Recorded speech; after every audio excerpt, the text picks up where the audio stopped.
computer to make sure it's still working. 53, baby. Hello. Welcome to another week of Doctors and Dungeon Masters. Leia may or may not be making it in today, but next week we should definitely have the full party. Hey! Anything else? I'm Kelly Broderick, the Dungeon Master, and a PhD student at UWM. Hi, my name's Corey. I am very sweaty. I'm a PhD student here at UWM in the English department, and I play the rogue Franz. Eric, I'm Mags. You're Mags again? Oh, no, I'm not. I'm sorry, I'm M. Alright, and we're live. It looks good on the stream. So. Yep. So let's get a recap. What happened last week? I had a heartfelt reunion with my brother. You did? We thought that the mayor was dead. The mayor turned out to be alive. Mm-hmm. We took the mayor and all the Breakfast Club down to my Thieves Guild and brokered a deal between the mayor and Joe, the leader of the Five Fingers. Then we did some target practice in the sewers on some weird-looking blue people. Mm-hmm. And then M went disguised with consent as the mayor to basically let his two most trusted guards in on a possible coup. Yep. The totally cool power couple, bow and arrow. Anyway. Oh, that's right. Yep. Anyway. So, you have your rest. Do you choose to sleep at the Thieves Guild, or do you choose to sleep in Ash's home? Ash is still out and about doing something, you don't know what. I'm definitely sleeping in the Thieves Guild. I set up like a mini cot for my brother. It's very cute. Nice. Yeah, I think, I'm trying to think what, like, he definitely wouldn't sleep with his armor on, but I'm not sure if he would, like, lay down at first, like, because he's in a Thieves Guild, so he's like, I don't know, are they going to steal stuff? So, I think he lays down in the cot with all of his gear on at first, but then, like, once you kind of be like, no, they're not going to, we don't steal from each other. Oh, yeah. He would take off his armor and just sleep in normal clothes. Oh, yeah. Do you choose to sleep at the Thieves Guild? Sure, I'll be propped up against some, wall, or sitting in a chair and just kind of one eye open. Fair enough. What do you do in the morning? Do you want to wander about? Do you go to Joe?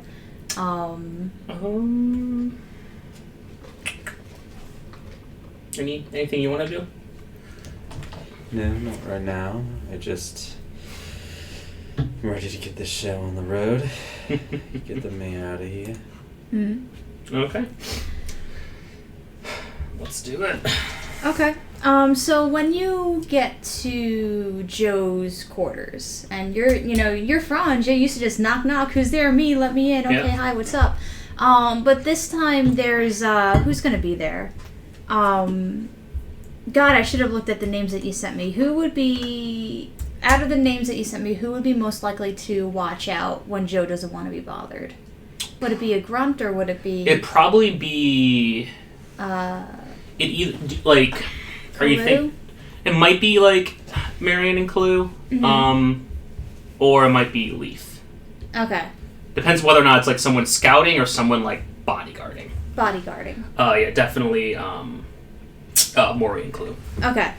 So Maury and Clue are at the door, and they're just, they see you approach, and they know how you are, and not this time, Franz. I'm like, hey! Closed doors. Yeah, I'm in on this. I'm a part of this. No, this is a new thing. Yeah, you may think so, but Joe told us that you would say something along those lines, and she's having some heavy discussions with the mayor right now that she does not want you to be a part of. But we need to be, because this plan is coming to fruition. I need to be a part of this. We all need to be a part of this. It's a thing. No, what you need to do is lay low.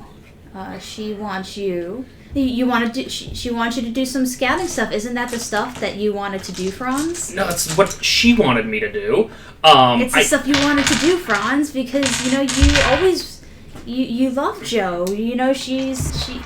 I need to make an insight check. Yeah, because this does not sound like anything Joe would ask me to do, or she would ask me to do. Yeah, I'll try to see what's up. This is a That'll be 17. A 14. So with the 14, you know that they're bullshitting a little bit, but there's definitely truth to what they're saying. You know them a little bit better. You know that they're definitely bullshitting you about like, oh, you love to do this. Like they're trying to manipulate you with that, but you can tell that they're being truthful about you not being allowed in. Look, I'm going to be very upfront. Mm-hmm. The worst thing, and Joe knows this, you guys should know this, is for me to lay low. I'm terrible at that. When I am given lay low, I do the exact opposite. So it's better to utilize me in my strongest suit, which involves me being in that room. An idiot? Hey, I brokered this plan. The future of our guild is on my shoulders. No, you are sadly mistaken, Franz. Just because you got to run around and play hero for a little while doesn't mean that you are one, or that you're in 10 years from now, suddenly you're more going to be experienced thinking, than the rest of us. What have you been doing? Huh? What have you been doing? Huh? Jesus. We have been making sure this guild keeps running in the So face while of the all this is Inquisition. happening, I want to use my mage hand to like pick open the door. Okay, do a stealth check compared to their... Okay, so my stealth, that's going to be 21. Alright, so they don't... Oh, well, one of them doesn't see it. Maury doesn't see it. Neither does fucking Kalu, Jesus. They're just so frustrated at you that they... And I think they know that you do some magic at this point, but they don't know to look out for it. Like, with magic, they're like, oh, you're going to do all this, like, stuff and sparkles are going to come out. Like, they're not expecting to see, like... True to character. So... Yeah, you're able to get that mage hand going, but the door's locked. So I'm gonna unlock it. Is it able? Yeah, I can unlock. Oh yeah, because you. It needs to be carrying your lockpicking tools, though. That's the thing. I don't think it's it's okay. Yeah. While they're making eye contact with me, it's gonna Adam's family on the ground. Oh my god. Take out of my back pocket. It's Okay, Addams roll family. another stealth check for your Adams family. That's gonna be a 15. Okay, let's see. Okay. Maury once again clueless. Kalu goes, "What the fuck are you doing?" The hand disappears. Yeah. Because at that point, like, they just see this, like, weird magical hand going on, and they just assume anything weird and magical would be you or your friend. But at this point, since you're not giving them much trouble, they're just they know that you're trying to fuck with them. And they go, no, it's strict orders from Joe, and, you know, we don't get to do everything we want to do here. Hey, Joe! Joe! No answer. And Maury goes, listen, she wants you laying low, and she also wants you out there keeping an eye on things. What? Well, what's the news? Is it still the mayor's alive in somewhere? Are people rioting? Are the Inquisitions, reaching their grasp even more? Where's the wife? There is so much to do out in the surface. And if you're just obsessed about going behind closed doors for a conversation that's widely out of your ability to enrich in any way. You might be right about that one. Yeah. Okay. You. And they point to M. And they go, make sure he doesn't fuck things up. Oh, he'll fuck things up without me. Hey, I have only failed upwards.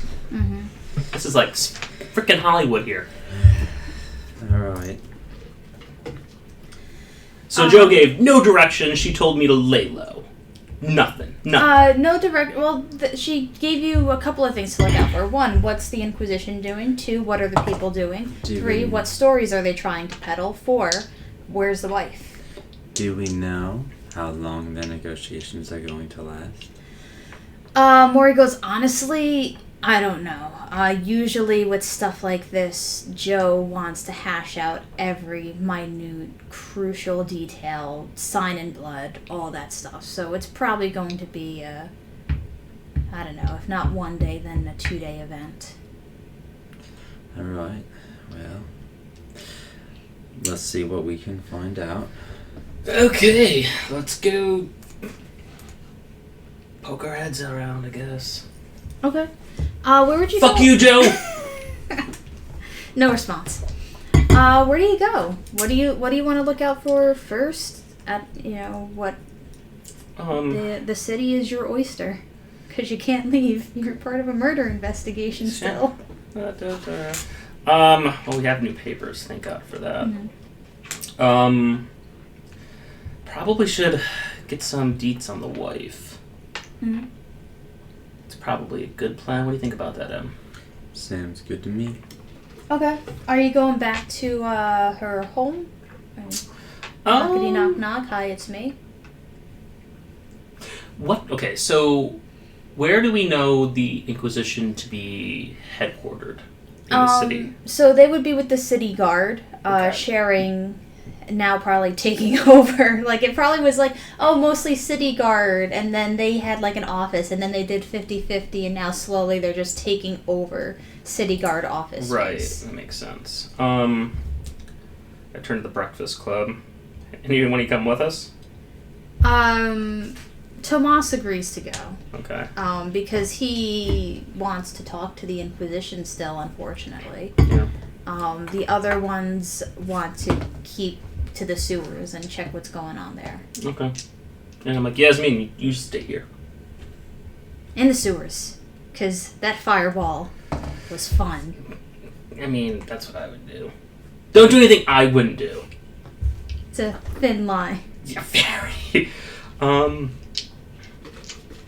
Should we head back to the mansion? Alright. I mean, I've never been. Oh, yeah, So it's not really heading back for me. Do you want to go check out the mansion? Alright. What's the game plan? Oh, boy. Game plan. Why don't I do it once over? They've never seen me. I'm not a wanted criminal. Well, what's your angle? Just look around.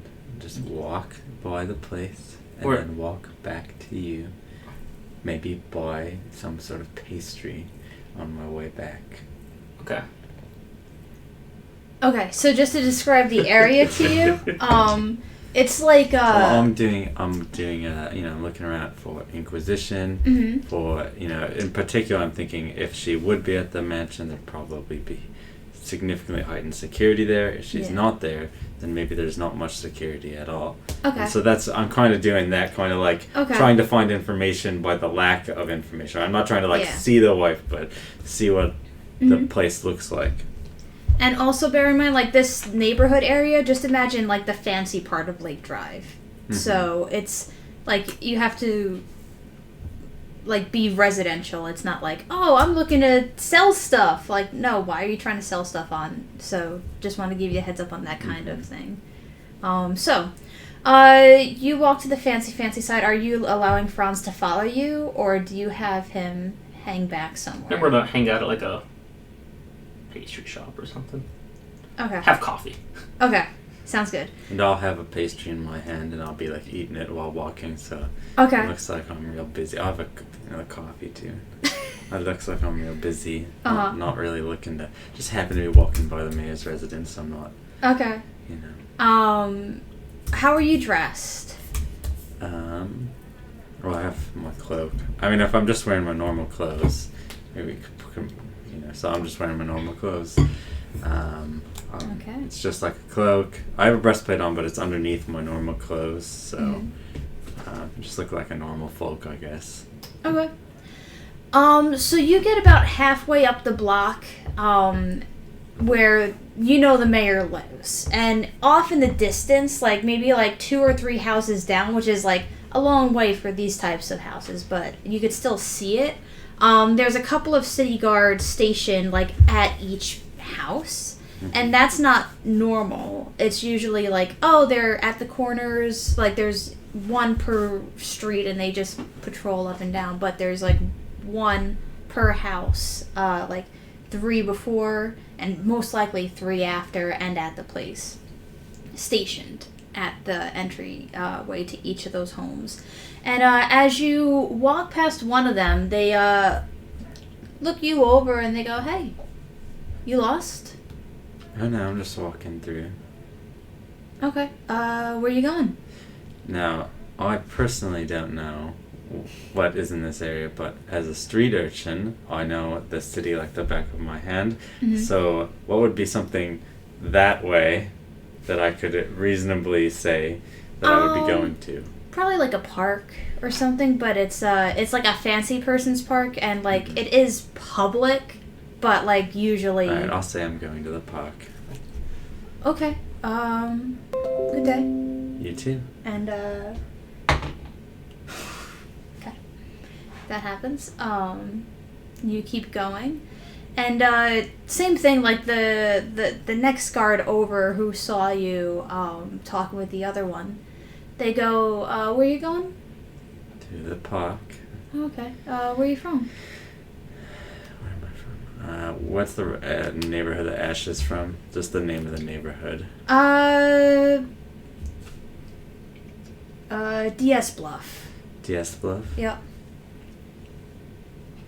Yep. Oh, okay, sorry. I thought you had more to say. Like, no. Okay. No. And he goes, okay.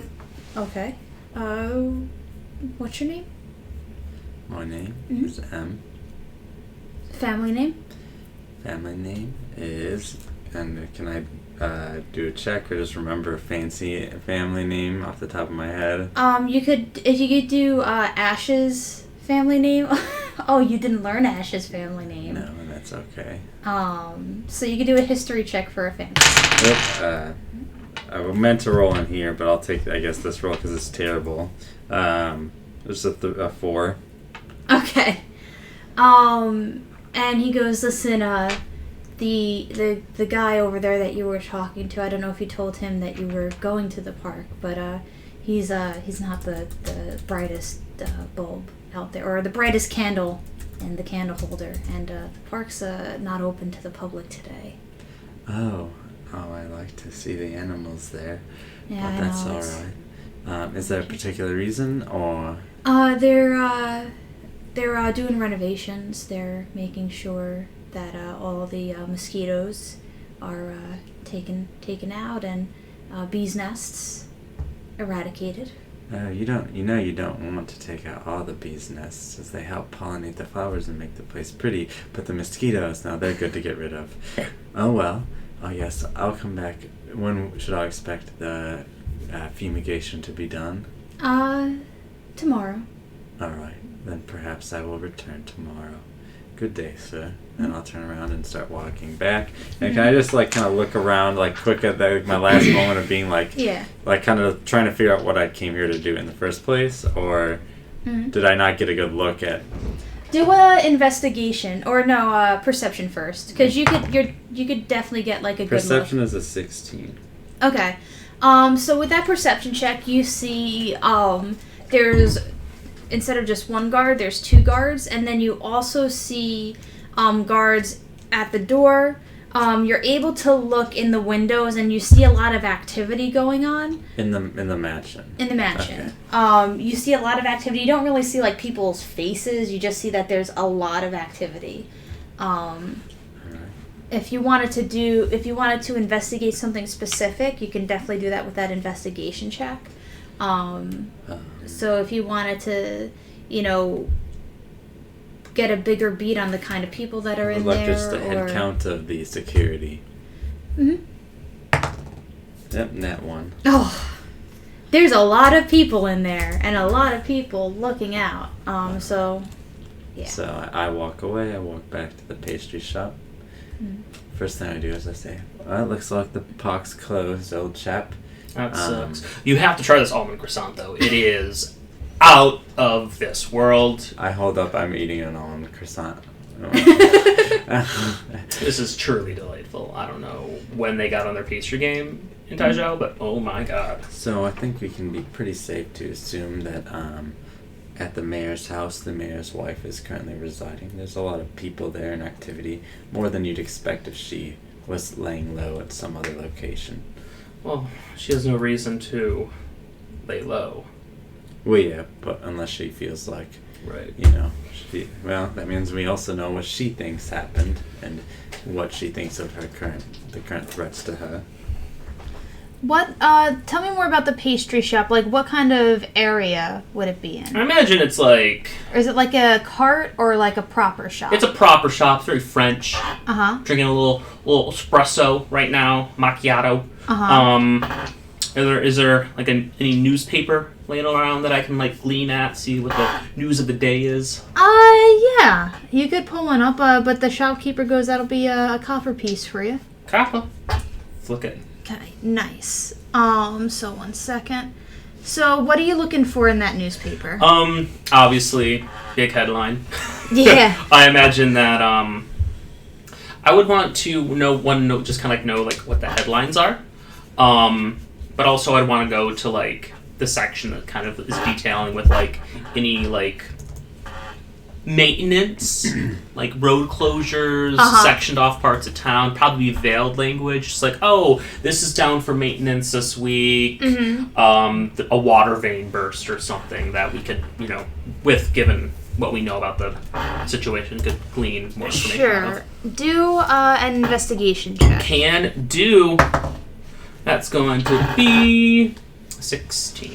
Okay, so as far as the news of the day, assassination attempt, mayor survives, city in panic. So you see that. As far as closures, there's a couple of, actually, here's a fun thing. So you, 1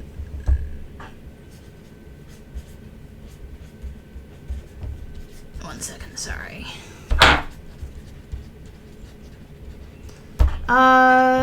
Jewelry.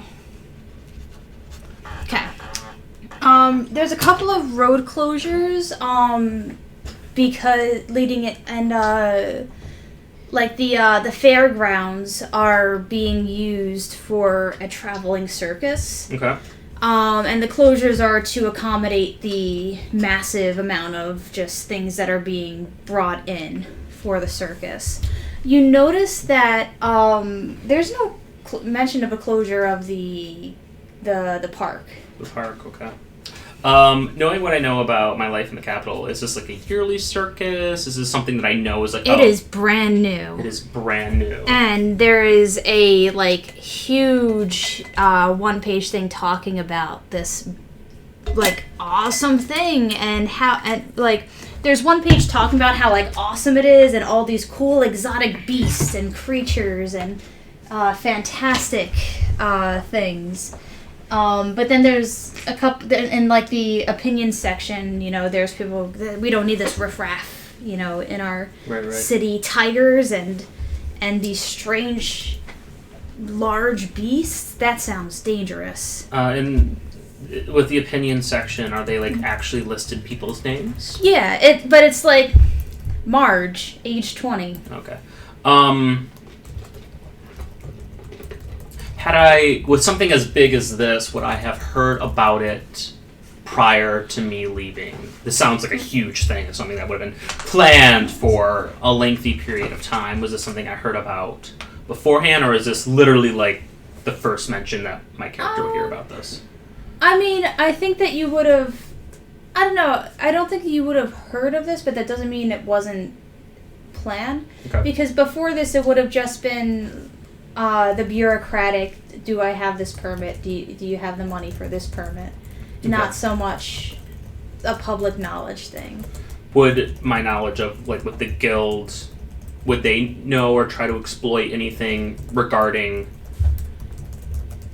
a big commercial event? Like, oh, yeah. This is so exploitable. Okay. And so I'm just trying to see if this is a real thing. Yeah. Okay. It's definitely a real thing. If you wanted to ask people about it, you're more than welcome to. And the other thing is, let's see, because you've been gone for about almost 2 months now. Yeah, 2 months, yeah. So, you know what, they probably had some signs here and there. So, you know what, you maybe heard a little bit of something coming to town, but it's just like, oh yeah, there's this thing coming, we gotta tell Joe, and we'll figure out how we're gonna fuck him up later. I want to turn to that pastry shop where I'm like, hey, you can be setting up a stand, like, your croissants are out of this world, I can imagine you can make a pretty penny down there. Where? The circus. Oh, I don't know, I kind of get good foot traffic here, and I don't know. I'm not. It's the first thing. I don't know if it's a good idea or not. I figured maybe if there comes down to town a second time. I can imagine. Do you know if a lot of folks are going to be setting up stands? Like, if there's not going to be food there, you know.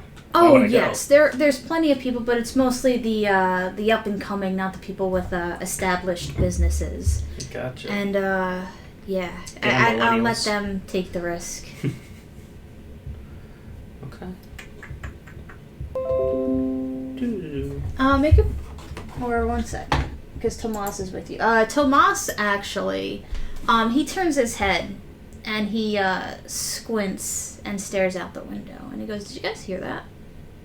Can I make a perception check? See if my character would hear. Sure. That's going to be an 18. Same, or 16, sorry. Okay. So Tomas's hearing is a little bit more acute than yours, so you don't, like, hear something, like, specific. But because, like, there's a lot of noises going on, and you're not sure what noise he's trying to point out. But, like, you see, like, on the walls where, like, where they're, like, brewing stuff, like, it's like the Jurassic Park kind of tremor thing. And the teacups start to rattle and the plates. And then suddenly you hear almost like a stampede type of thing approaching. What do you do? Well, it sounds like the animals are on the loose. We're in Jumanji now. I am Robin Williams, and I have a big-ass beard. Tricked y'all! Uh-huh. No, I'm just kidding. I'll take a peek. I'll step outside the shop. Okay. I should make Tomas a different color now that I'm thinking about it. He'll be blue. So, but you're always a D8, so let me get you a D8. You step out, and you see a couple of different things at once. 1, elephant. 2, tigers. 3, shitload of monkeys. Just going ham at the jewelry store, grabbing the food. Oh, And so they're just... they're out of control. Oh yeah, they hauling ass. Well, this sounds like a job for animal control. Let's carry on. And so the tigers are looking quite dangerous. They're like, it's hard to like show it like on a map, but like the monkeys are really just grabbing whatever they get their monkey hands on, shoving it their mouth, running away, like, and not really bothering the people. But the tigers rush over and pounce on someone who has like a ye old hot dog, pretty much. And they go to bite the food out of their hand, but they also like get their hand as well. The elephant is literally stampeding, and if do a perception check. Me or? You, because you're outside. It's a 12. You can't really tell if anyone's hurt or not, but you see just a lot of wreckage down the road where they came from. Well, I will run to the person being attacked by the tiger, and I will attempt to free them. Sounds good. How so? Well, I don't want to reveal any, so what I do is I pull out my dagger. Okay. That's the only weapon I have that doesn't just get conjured magically. And so I will run up and I will dagger the thing. Okay. Let's just roll initiative, even though it's still pretty loose right now, just in case we have to get to 7. Okay. 14. Okay.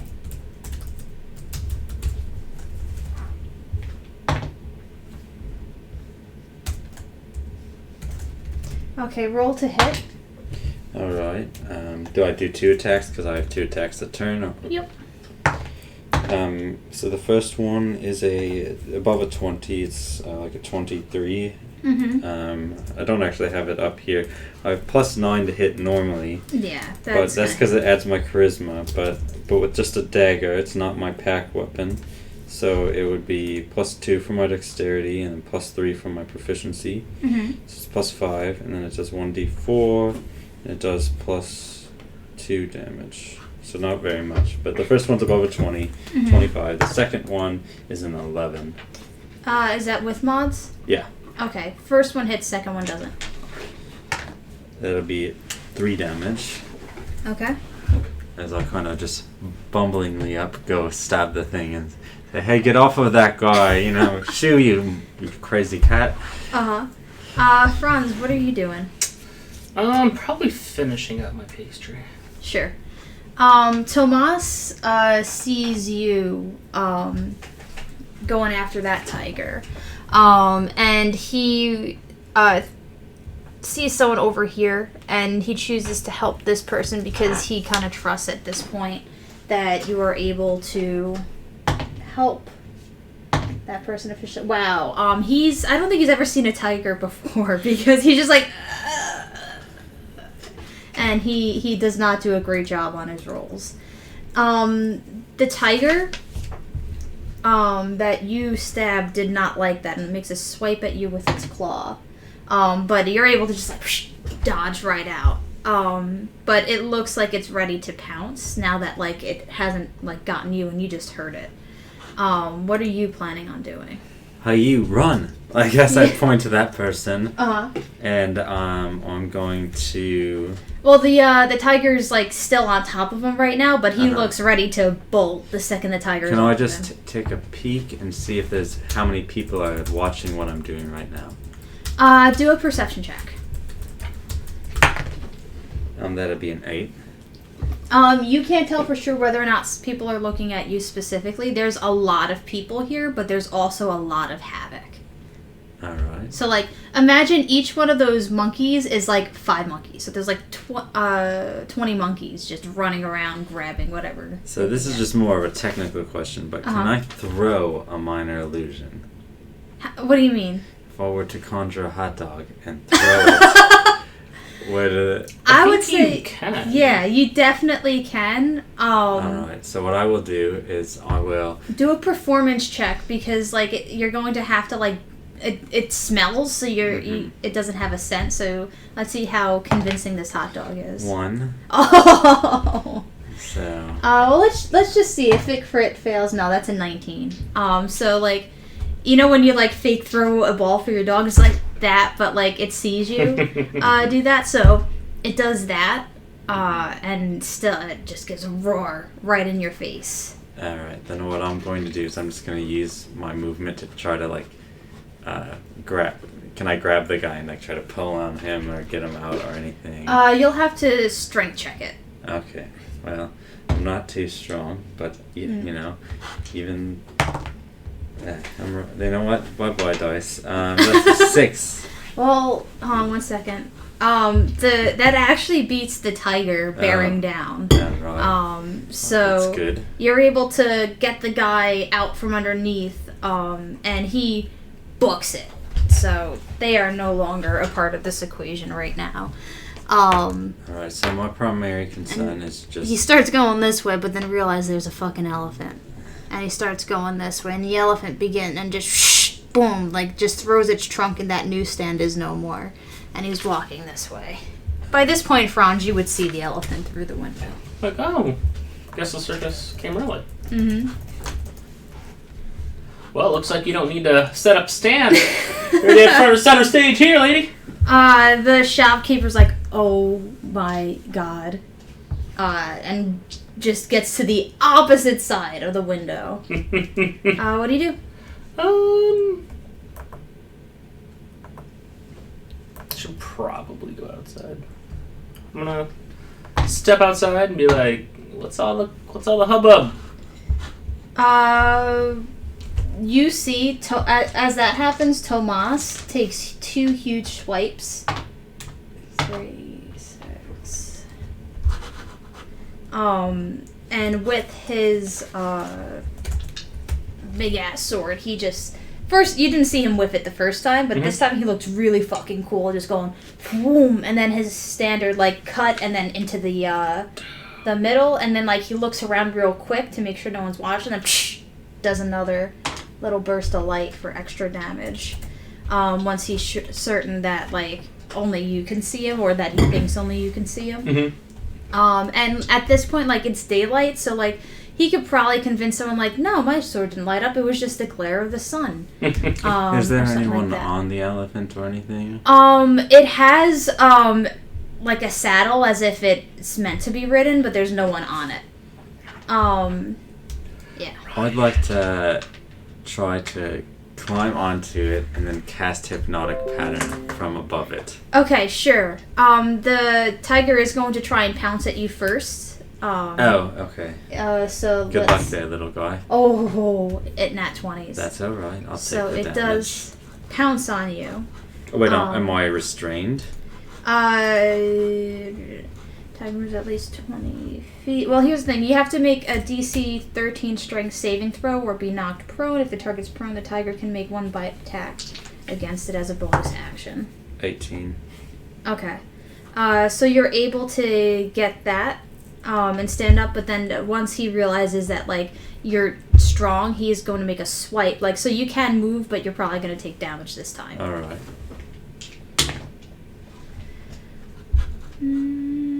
That's +5 to the 17 hit. Yes, it does. Okay. So that is going to be... Wait, so when it crit the pounce, did it do damage, or did it? He just was pouncing to stop you, Okay, pretty okay. much. That is 6 damage. Alright. Slashing, if that matters. Alright. Franz seeing this is like going, oh shit, Oh. now this is real. Yep. Oops.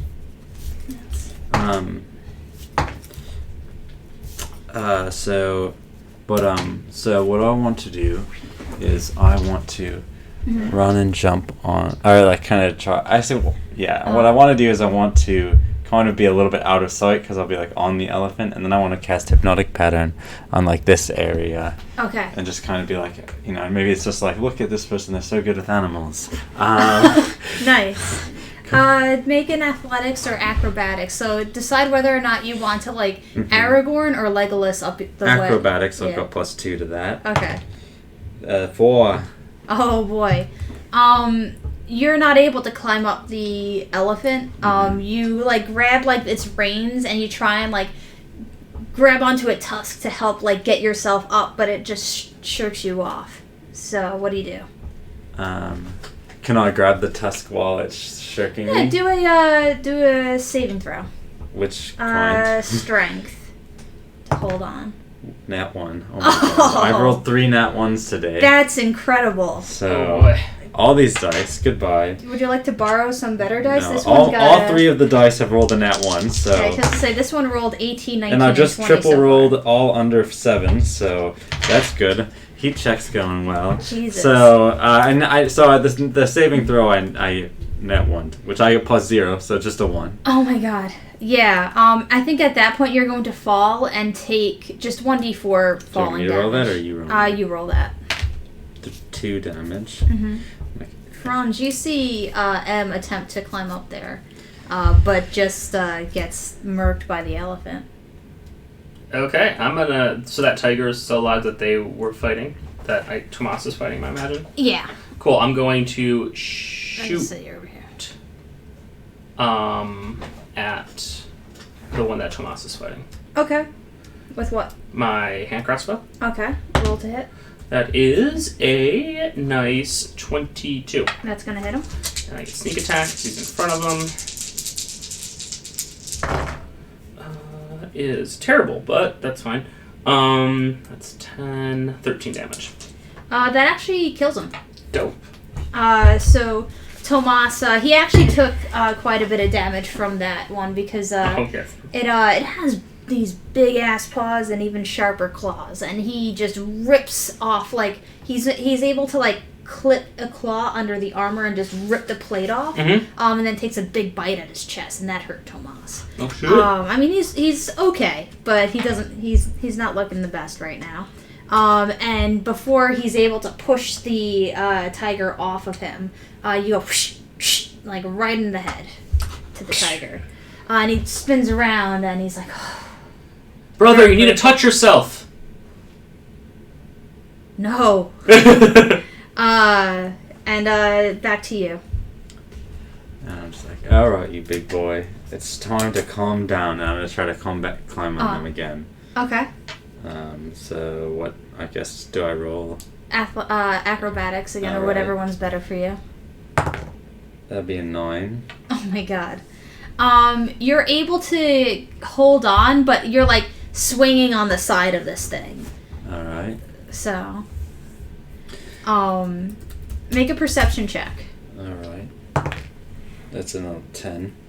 I mean, that tiger's hauling ass for you right now. So it's so you're gonna have to choose whether or not you're going to attempt to and hope that you get all the way up the elephant this next one, or you're going to take some big old claws. I'll take the chance. Okay. All Try right. again. Oh, there we go. That's an 18. Okay. So you're able to get up onto the elephant. The tiger just goes after you, and since you're not there, the elephant's going to take that. 1 second. Okay, so he only has to take one of those. Okay, so the elephant lets out this huge elephant noise. I can't copy it, but you know what it sounds like. When the tiger just sinks its claws into its cheek, and it just throws its tusk and trunk to shake it off, and then the tiger goes flying into the stand with the monkeys, and the monkeys scatter. And it's now you're on top of it, and What kind of monkeys? starts going this way. All right. So what I'm going to do is. Oh, I'm so sad Leia's not here. She loves monkeys. So is there any is there anyone in front of the elephant right now? Yeah, but they're hauling ass to get out of Are the they way more of it. than 30 feet away? I would say yeah. All right. So and they're what just I do running is I'm further going to away. grab the reins. Uh-huh. I'm going to pull back. And Uh-huh. I'm going to say, all right, boy, time to calm down. And while pulling the reins, I'm going to cast Hypnotic Pattern. Nice. So I'll create a twisting pattern of colors that weaves through the... Never mind. I've cast this before. I know that there's colors everywhere, so Uh-huh.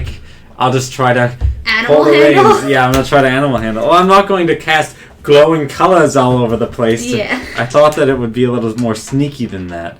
But... The pattern appears for a moment and then vanishes. Oh, well.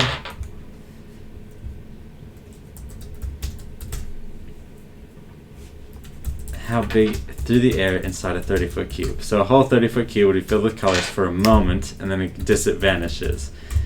Yeah, no. We're just going to try to pull on the reins and do that. Animal handle it. Alright, and so that will be a +1. 17. Wow, yeah. So the elephant, I mean, you don't have it completely under your control, but you're able to stop it from stampeding. It, goes back on its hind legs, and you just, grab onto those reins real hard. And it, stands there for a couple minutes, and it goes down on the ground.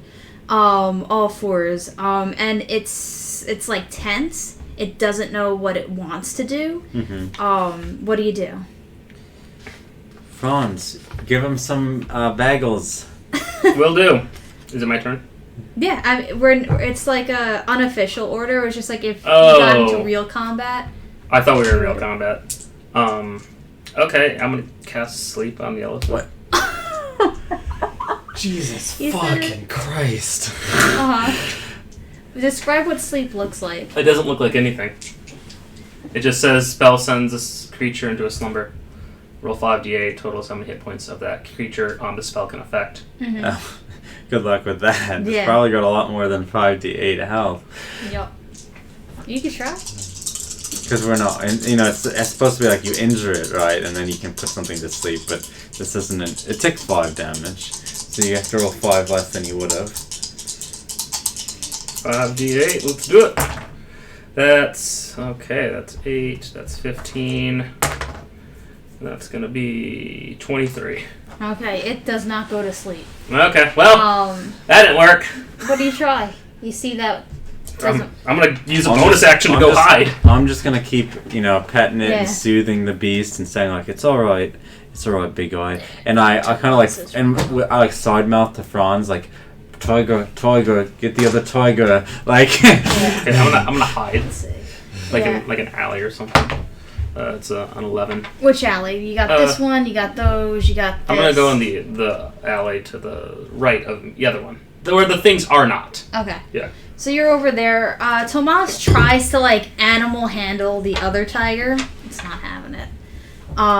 So then tiger's going to make one attack. Okay. And he's looking a little worse for wear right now. Tomas or the tiger? Tomas. Not terrible, but he's definitely like the most hurt you've seen him. All right. Before I went the other way, I say, "Touch yourself, God damn it!" He does not.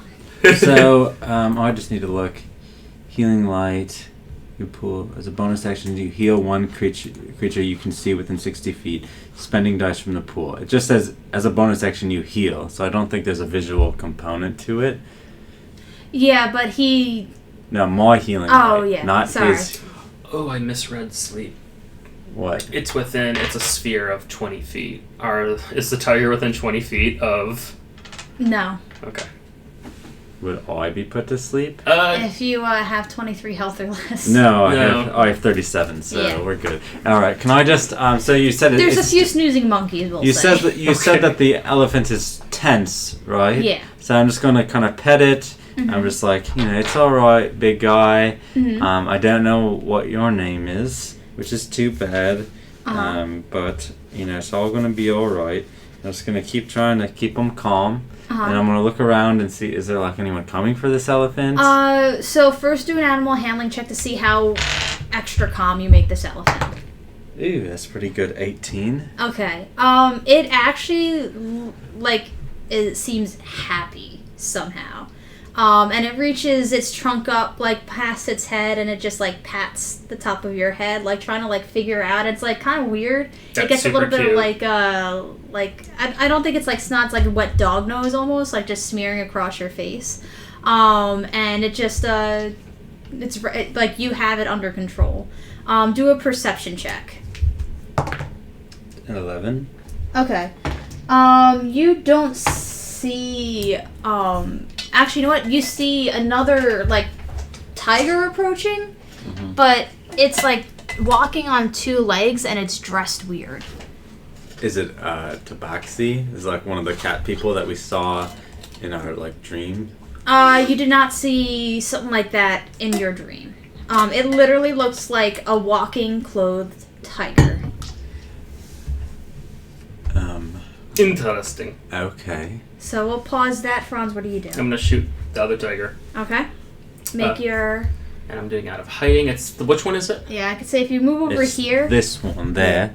Oh, the green. The D100 there. That's the man tiger. Where's the other tiger? That Okay, cool. orange one over I there. have advantage. Yeah, I'm gonna say you're gonna have to like come out of hiding and move like over here. Okay. I'm assuming a 26 hits. Yes, it does. Okay.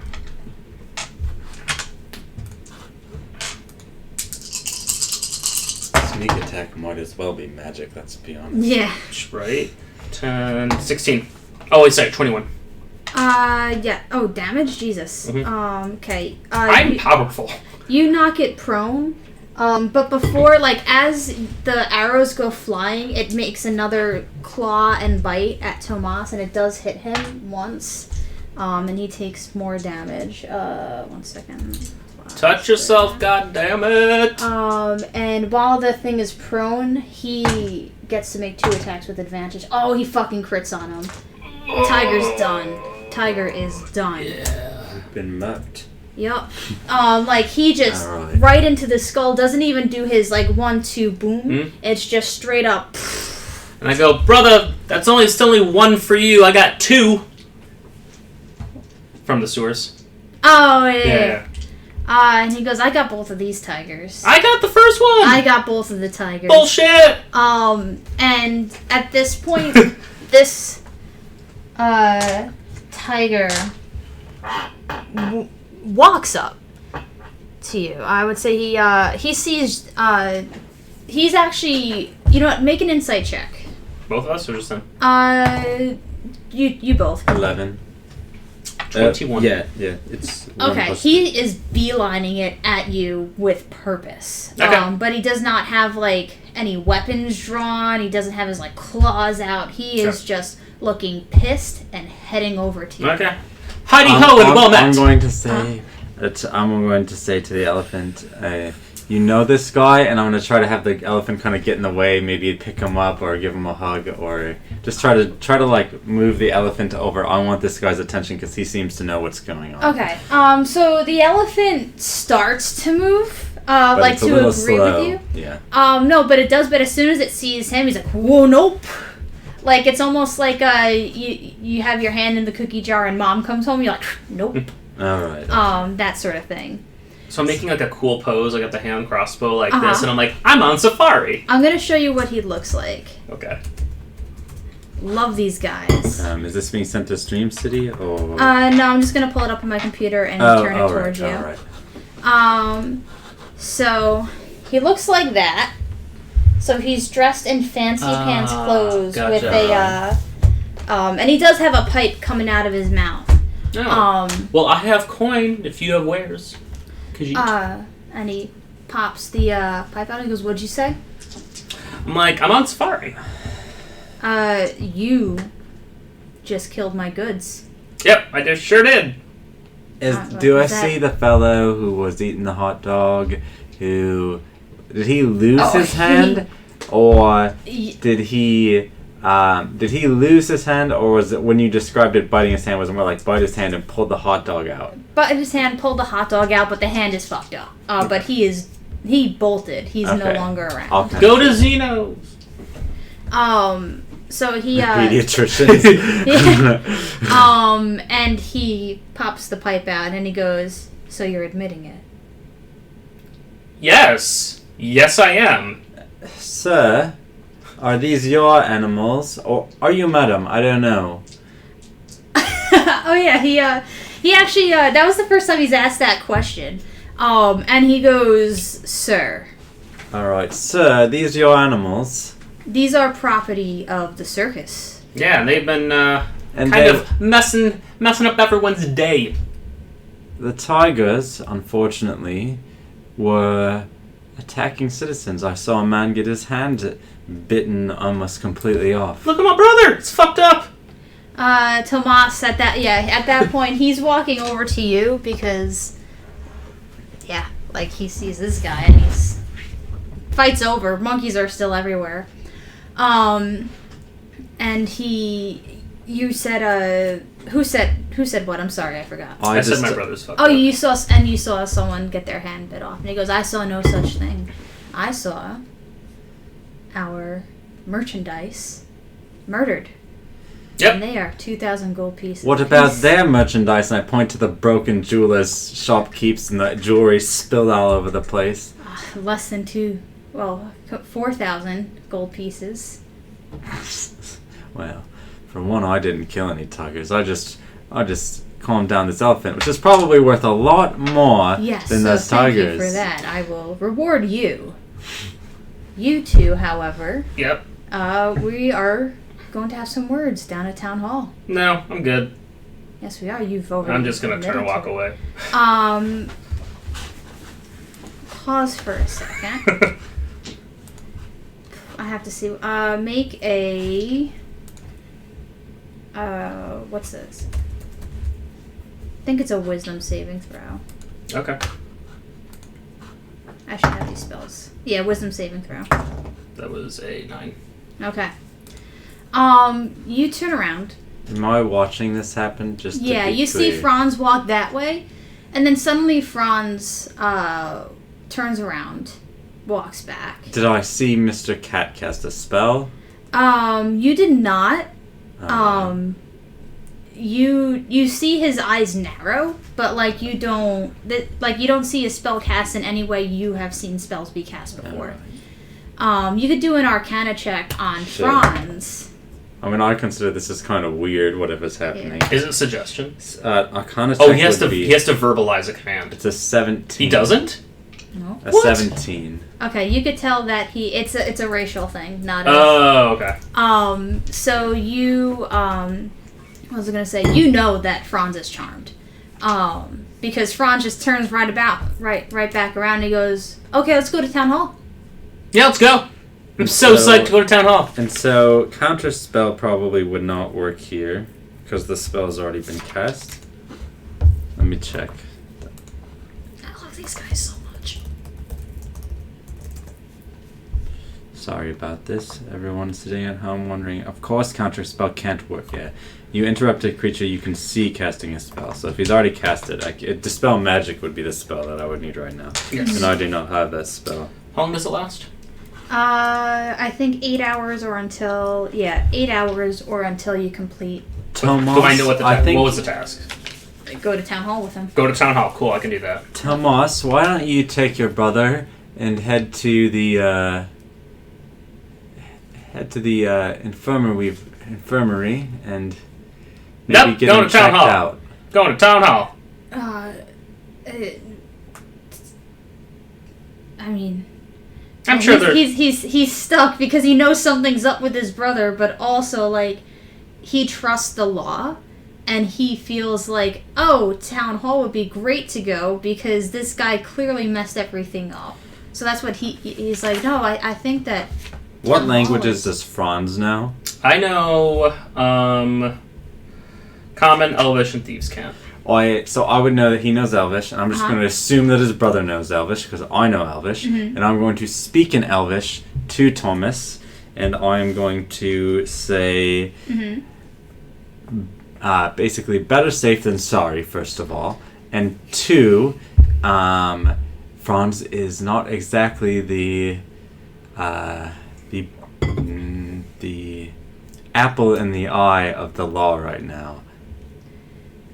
Oh, Tomas responds in Elvish. He goes, "Oh, he's never been. AKA no town hall for him." Yep, going to town hall. Hey, brother, I'm sure there's what do we do with this? He's like, how do I stop him? Just go to town hall. Just grab him. He has a body. I'm sure there's an infirmary at the town hall. As soon as he goes to like grab his brother, and he turns to the Tiger Man, and he goes, I think that we need to he's a bad liar. Did used Tiger to be a good Man liar, seem to now he's understand bad. us when we were speaking Elvish? You could do a insight check. That'll be an 11. You can't tell, but he actually says, "Hey, we speak common here." And we're going to town hall. We're going to town hall. And Tomas goes, "Oh, hold on. Like, he gestures to himself. I'm pretty hurt." Do I feel like the elephant is going to be alright if I get off of it? Yeah, like, the elephant is kind of likes you. Okay. It might actually be sad if you leave it. Alright, I'm going to hop off. I'm assuming town hall is this way. Yeah. I'm going to hop off and stand in the way of the cat man. Oh, we can't go that way. That's the way that's closed off. No, the way that's closed off is that way. Oh, I thought it was the other way. I'm confused. I don't remember saying which way was closed off. Oh, I just assumed it was the other way. The way that the circus wasn't coming from. Because why would the circus be coming from the place that's all closed down? That was my logic. Yeah. So I'm going to stand in the way, and I'm going to get real close To who? to Catman, and but not like threatening way. I don't have any weapons or anything. I'm gonna put a hand on his shoulder, and then quietly in his ear, I'm going to say, "Now, you might be able to fool some of the untrained eyes around here with your special skills, but I can clearly see what you're doing, and I understand that you're upset that your tigers have perished, but perhaps this is something that we can solve somewhere else without the use of tricks." Yeah, I mean, let's just go to town hall. We just tell him that there's witnesses here. This guy's fucked. He's an idiot. Clearly, this is not in his favor. We need to get this settled legally. And I have damages to my property. I have shows coming up next week. Fuck your shows. Let's go to town hall. Where else am I going to find 2 tigers? Get on all fours, asshole. 3. Oh. 3 tigers were killed, correct? 2. Well, wasn't there that one, then this one, then... the third tiger. He was the third tiger. Yeah. That's right. Yep. So, we need to go to town hall. And Hold on. Look, I can get you one tiger. You can be the other tiger. Let's go to town hall. I'm already the ringleader. Well, Or what, is that what you call the main Yeah. person in the circus? Yeah, ringleader. Okay. Or Danny DeVito, one of the two. Okay. I am the Danny DeVito. Ye old Danny DeVito. Well, you're terrible and no one likes you. Also, you smell. Yeah, let's go to town hall. Get this legally figured out. I like this plan because clearly, look at all this. You have no legal standing. Mm-hmm. Yes, of course. And he starts walking away, and Tomas Your tigers were attacking my brother, who is of a holy order. You want to deal with them? Are you just going to leave the elephant and monkeys here while you get this sorted out? You're terrible at this. You have the elephant under control. I'll pay you for minding it. What about your monkeys? They're still fucking shit up. Let's go to town hall. He's like, you're right. Let me deal with those.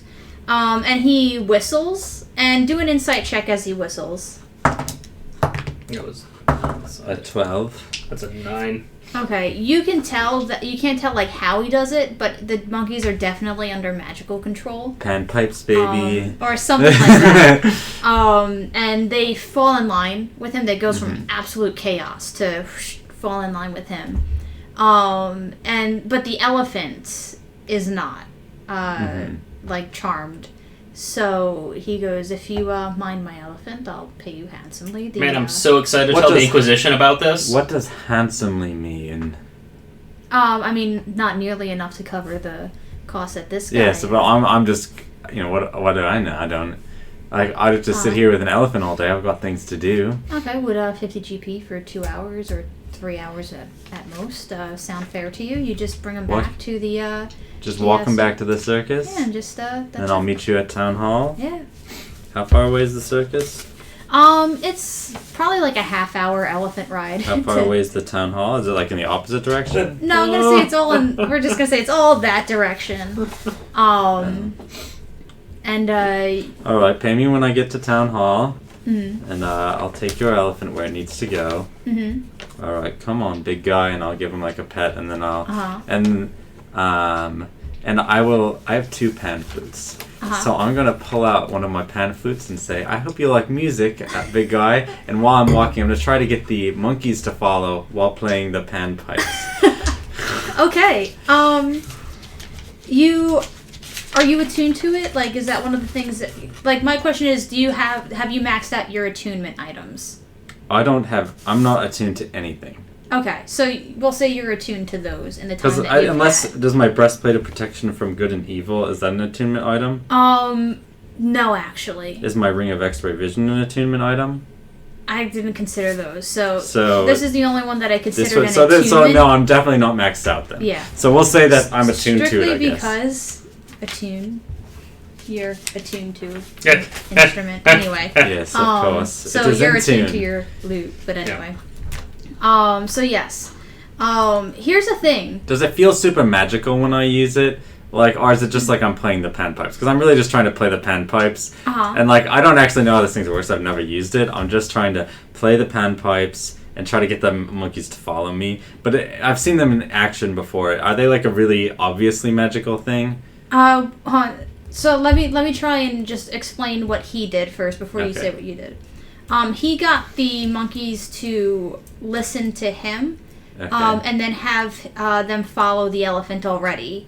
He commanded so I don't them need to, the panpipe. Right, yeah. Okay, I just wasn't sure if you were trying to make I them thought listen that he to just you got instead. the monkeys to come follow him around. Oh, no, and so sorry. I was just trying to steal the monkeys from him. Yeah, sorry, I didn't get to that part yet. But yeah, he just got the monkeys to stop wreaking havoc. And no need for the panpipes then. Okay.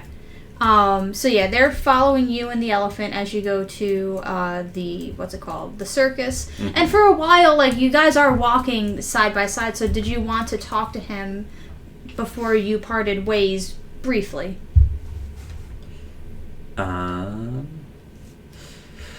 Sure. So what's your name? I am Barnum. Barnum. It's much nicer to call you that than Catman. Barnum, what's your... cat. Well, I don't mean that you are a cat. You look like a cat. I'm sorry. You just look like one a little bit. Kind of makes you I'm sure you get that all the time, though. It doesn't really matter. What's your job with this? Hairless monkeys. Yeah, you're right. I do. Apes? Hello, you should know the difference. Yeah, the only difference is I've got pointy ears. So what's your job with the circus then? I train the animals. I make Poorly. sure that they do all the tricks that make people want to pay to see us. I'm All also right. a bit of a talent scout. So you. gonna start walking You mean to town talent hall. scout for like pointing the animals or for pointing people? Oh, both. Oh, I yes. mean, to be honest, what's the difference?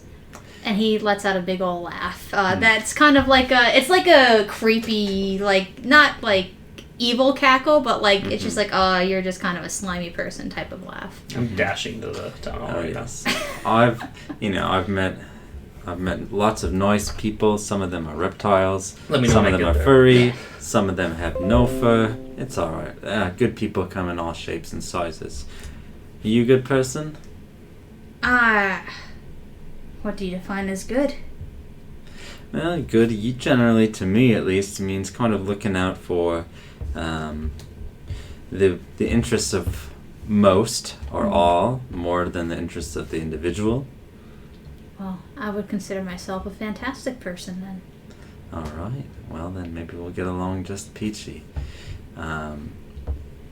Thomas, how are you doing? You look a little hurt. He goes, yeah, I'm not feeling that great, but Is he's there a running place to town hall. on Thomas that looks, can I see any open wounds? Yes, but he's kind of, as soon as he sees you, like, looking him over, he's just like, don't do it. Oh. So what? I'm going to. Can I get an idea of where the open wounds are right now? Oh yeah, it's just like all over his chest. Like the tiger Isn't he just wearing armor? Like the tiger ripped it off. his like metal armor? Oh. Like they hooked a good. He nat 20'd, so Uh-huh. like I'm just saying, instead of taking damage on that one, like the tiger's got a lot of nat 20s in that round. Does just so you know. So I pull out some extra garment of clothing and I'm just going to kind of wrap it around his chest and tie it like kind of tightly. So do I need to make it like a medicine check or anything? No, I'm gonna say like you do that. It's fine. It's more flavor than like actually like physically healing him. And then I'll pat him twice on the chest and I'll do 2d6 of my healing. You'll do that, but he does catch your hand after that. So let me know how much you heal him for. And I'm just trying to heal like the area that I covered up, as well as there's no visible thing according to my thing. There's no visible aspect of the healing. Right. So he heals for 6. Cool. He's feeling better. He looks appreciative for that, but he just shakes his head at you. And you do an insight check. 24. Okay. 23. I mean, he definitely wanted to be healed, but he also is very cautious about the whole magical thing, and he doesn't know what this guy is, and like even though there's no visible thing, he doesn't know if this guy could sense an aura and use that against you. Like, 'cause so far you haven't really cast magic around him yet. So he's just. Well, I told him I knew that he was a magic user. Right, but you don't have to be a magic user to suss out magic users. Oh, of course. So. But I tried to do it in a way that was kind of like, we're on the Right. same page here. So it's kind of a power play almost, like, Okay. But anyway, so I'll take, are we breaking up? Yeah, I'll say you break up. You get to the circus. Make a perception check as you drop the elephant off. 3. Okay, there's a lot of people here. You don't know who seems to be in charge. You're approached by this big, like, you've seen a lot of Dragonborns so far, but this guy's like just 7 foot, like 5, huge, like it's like an anomaly of a Dragonborn. And he walks up to you, and he goes, "Oh, are you on the elephant or not?" No, I was Okay. walking with the So elephant. never mind. He doesn't go. And, Oh, like, he goes. He's got oh. his trunk kind of like, like we're like walking like hand in hand, trunk and arm or something. Uh-huh. I don't know. But I'm walking with the elephant.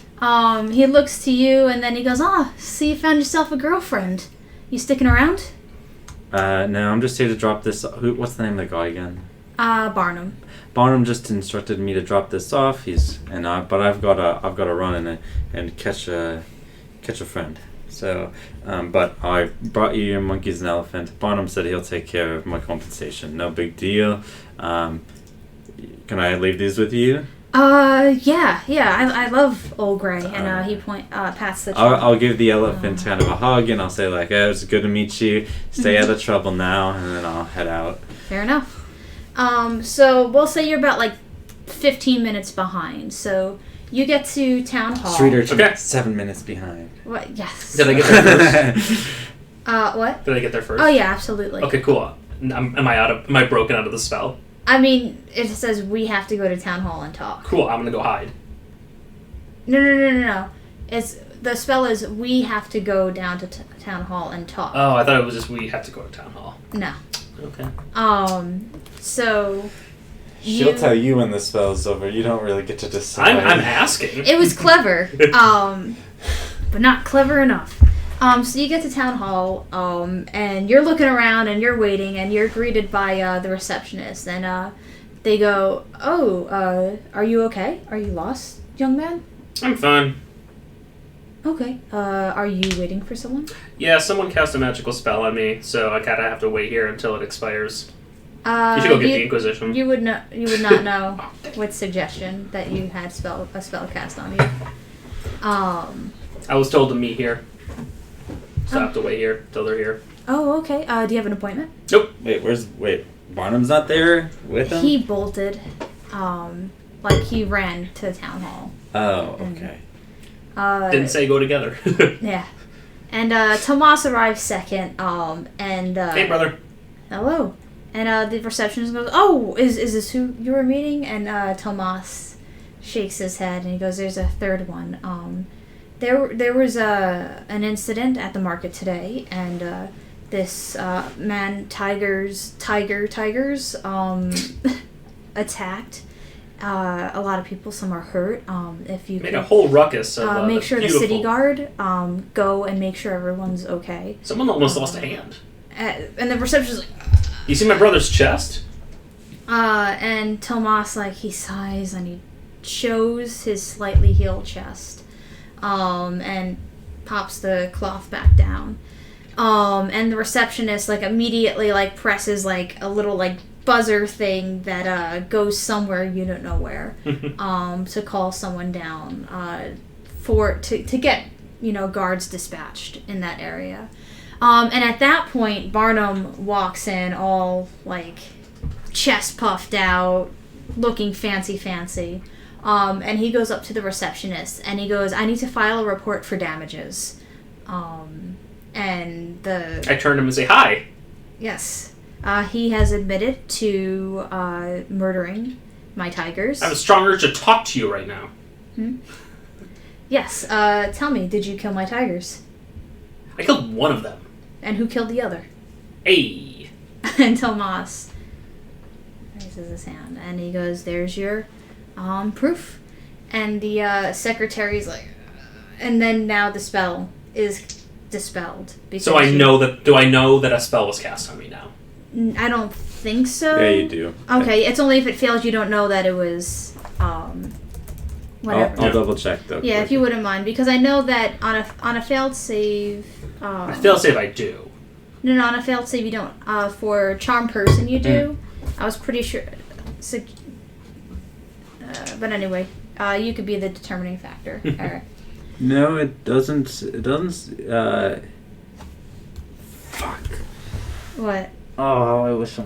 Wait, let me just check something. Creature in range. Creatures can't be charmed or immune to respect. All I had to do was stab you with a knife, and then you wouldn't. Yep. Well, you wouldn't have been under suggestion anymore. Anyways, If the suggested activity for times. I was looking to see if I knew the spell suggestion, and then I would know that.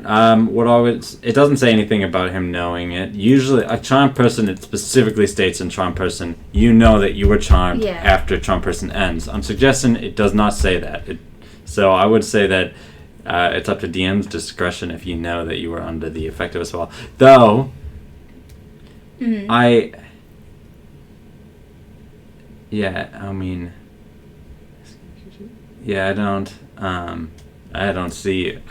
think you'd know. Yeah, because the thing is, like... We know. Yeah. The other thing is, like, it doesn't seem unreasonable for you to be here talking about this. So it's like it drops, but it's more like before when you would want to do something against it, whatever impulses were curbed by the magic, and so you're still you the whole time you're under suggestion. Yeah. But the way that I think about it is like you get like blackout drunk and then you wake up.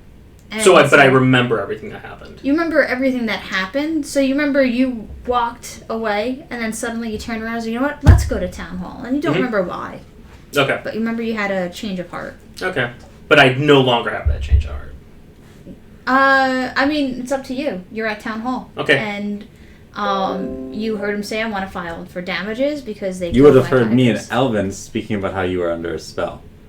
So you would know that you were under a spell. There we go. Okay, but I want to file a report for improper use of magic.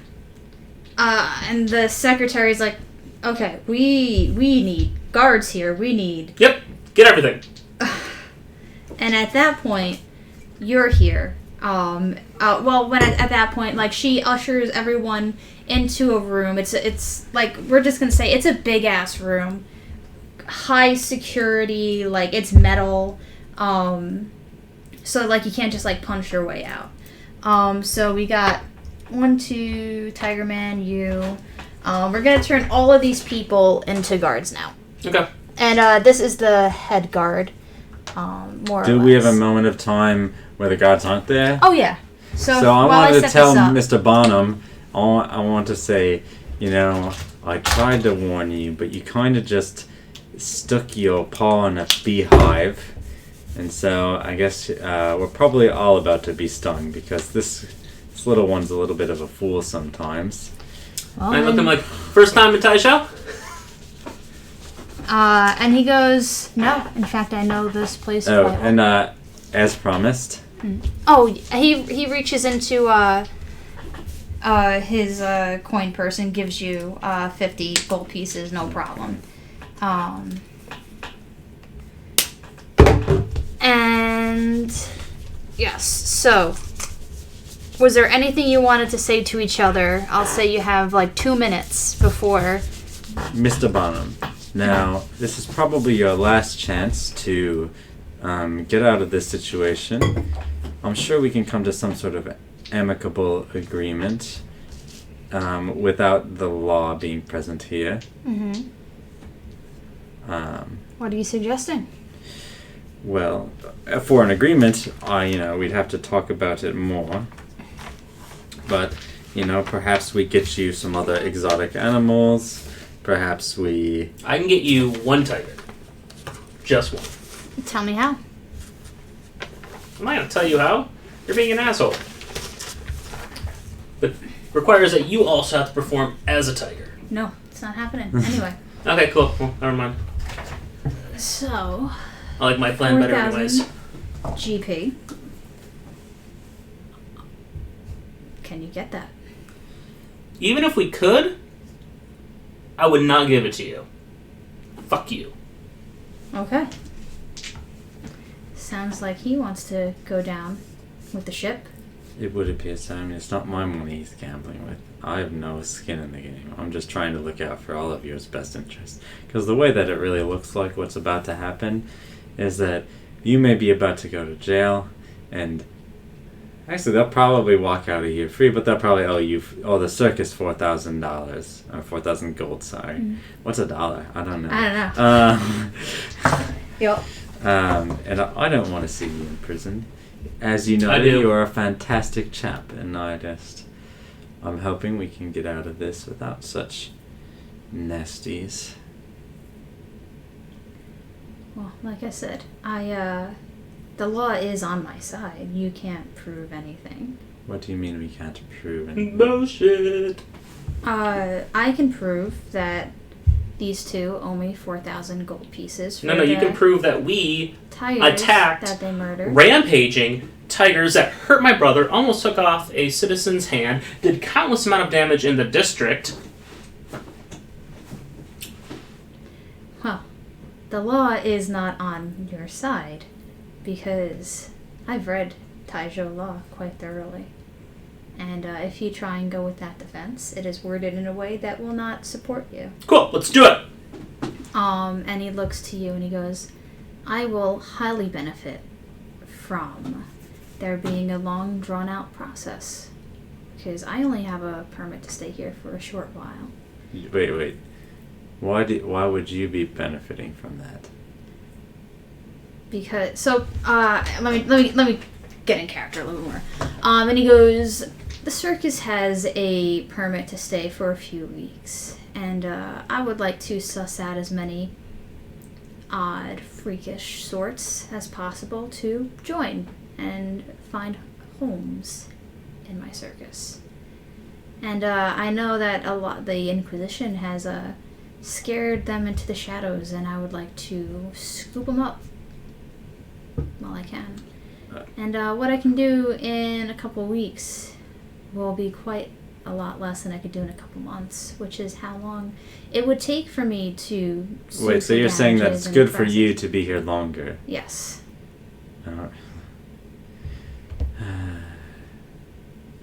I feel quite bad for you.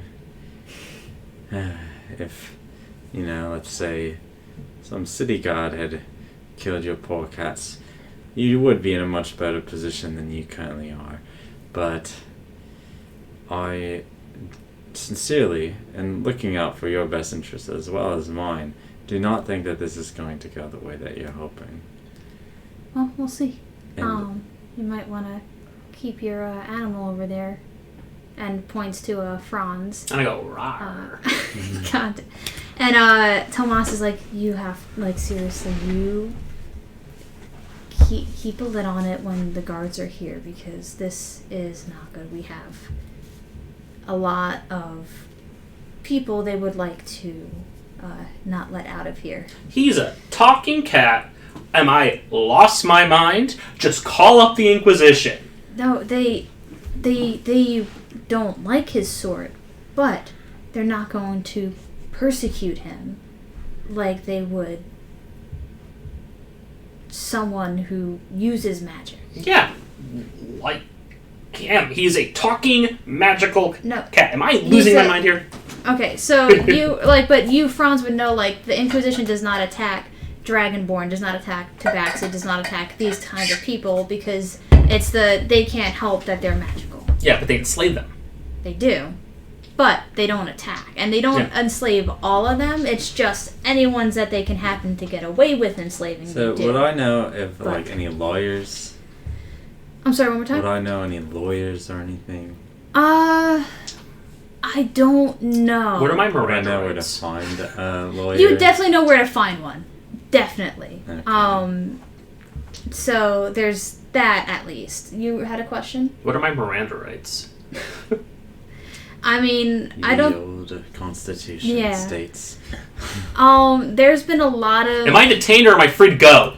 You're free to go. I mean, you're also... But then you're the still person have the who just murder started yelling. investigation on... Yeah. And you just started yelling in this police station about magic. Yeah, and you also have the wanted poster. That only kind of looks like me, and I have papers, really good papers that say otherwise. But anyway. Yeah. So just so you know, you've got a lot stacked up against you right now. And Tomas knows. And he's like, you need to... Please, please, please. I love you, brother. Keep your mouth shut.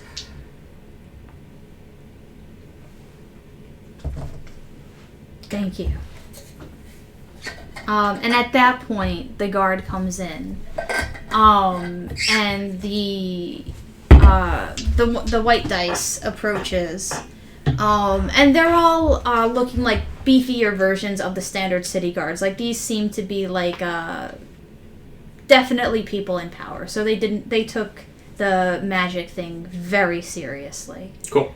And they look to you as pretty much. Actually, no, they're gonna look to you because I'm not gonna like play with myself because like Tomas really would be the one that they would speak to because he's kind of like the most regal looking out of all of them, but he's gonna speak to you.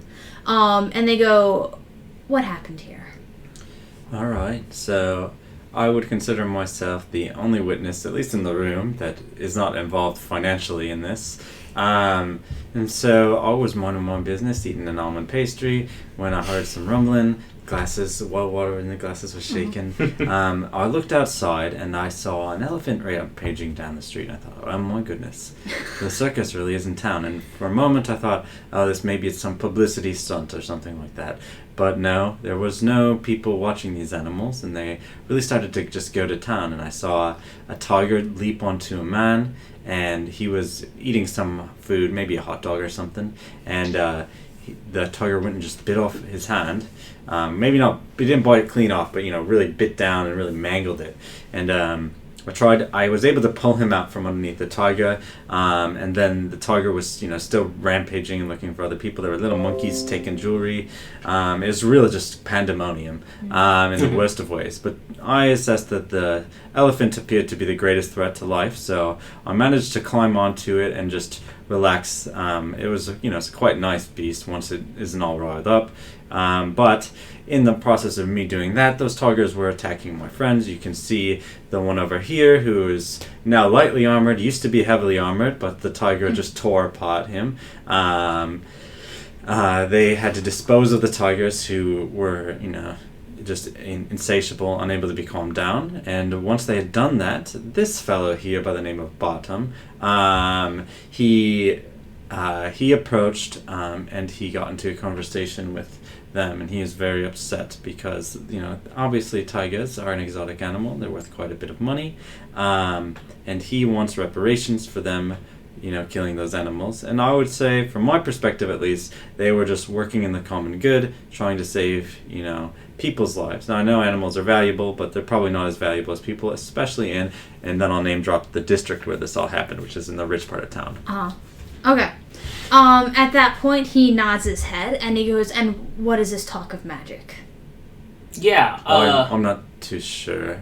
He started playing this panpipe thing, and like... What? I never played the panpipe. No, he did, though. Nope. No, he just whistled. He whistled? Oh, I thought he played the panpipe. Where did the panpipe come from? Oh, from you. I was just talking about if I needed to use it to get the monkeys to come with me. Look, I didn't want to come here. He said, you have to come here, and then all of a sudden I thought it was a great idea to come down here. I don't want to be here. I was just doing my civic duty. I turned to walk away, and they made me turn around. How? I don't know. You just said we need to go down to town hall and talk. I don't want to be here. I was just screaming up a storm. You think I want to be here? At that point, Barnum goes, "I just told him to come here. I mean, if he wants to blame magic because I convinced him to do something. Like, you didn't convince me to do anything. The point is, you know a lot of weird... I'm pointing to the city guard. You know a lot of weird things going on. You've seen and heard of magic users doing a lot weirder stuff than this against people's wills. Yeah. I don't want to be here. A lot of pandemonium right now over magic. You understand, he's just a little scared of, those magic folk who've been running around lately. Maybe his imagination is just getting the best. Look, if your free will was taken away, how would you like it, huh? Do a deception check or a persuasion check. No, okay. Persuasion. Okay. It's +8 no matter what, so that'll be a 24. Okay. At that point, like when you say that, they look at you, and they go, the white dice. He says, it's very serious to make these sorts of claims, young man. And I would highly advise you not throw that around, given especially what happened yesterday. Mm-hmm. Maybe you should be looking at this. He can't control his animals. He wants to blame people. This seems just like a racket. Whole big racket.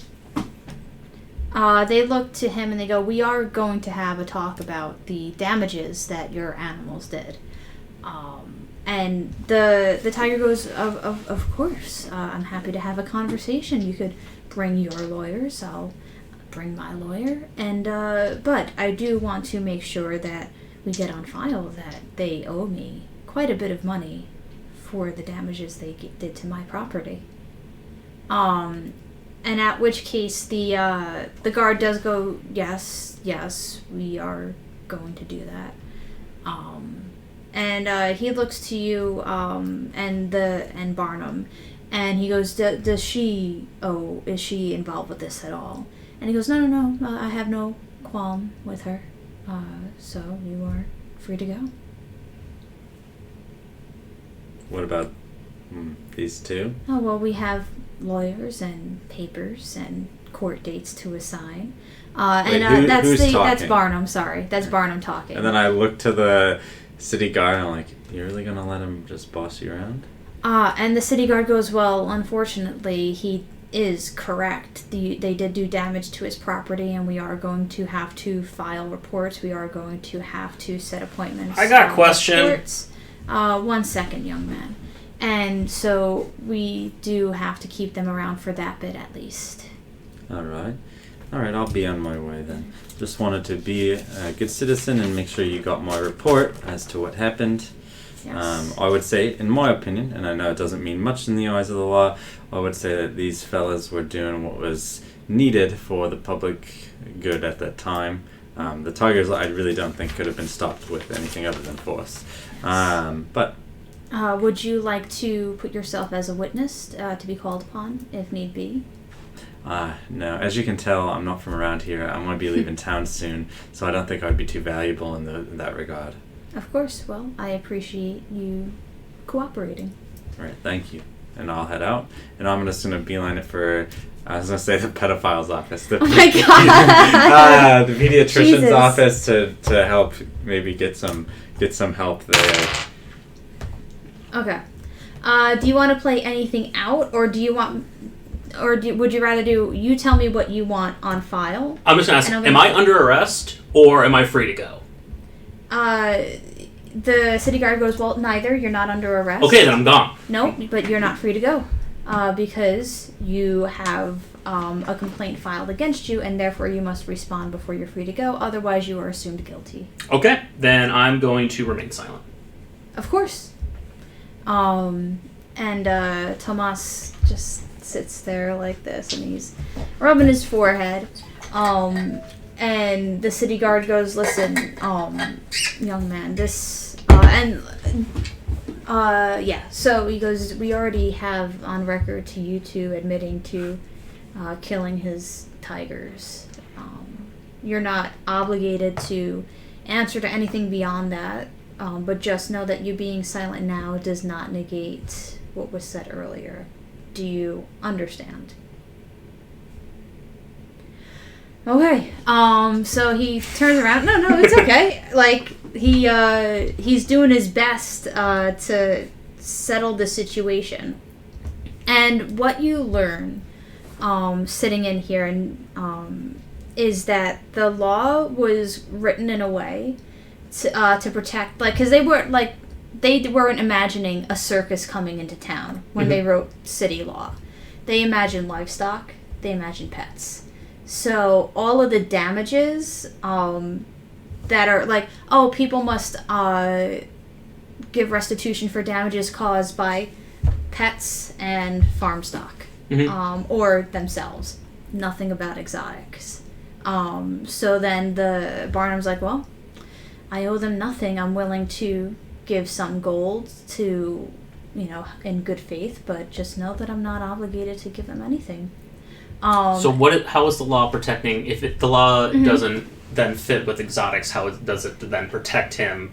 So how does that make us now accountable for damage to that? Yes.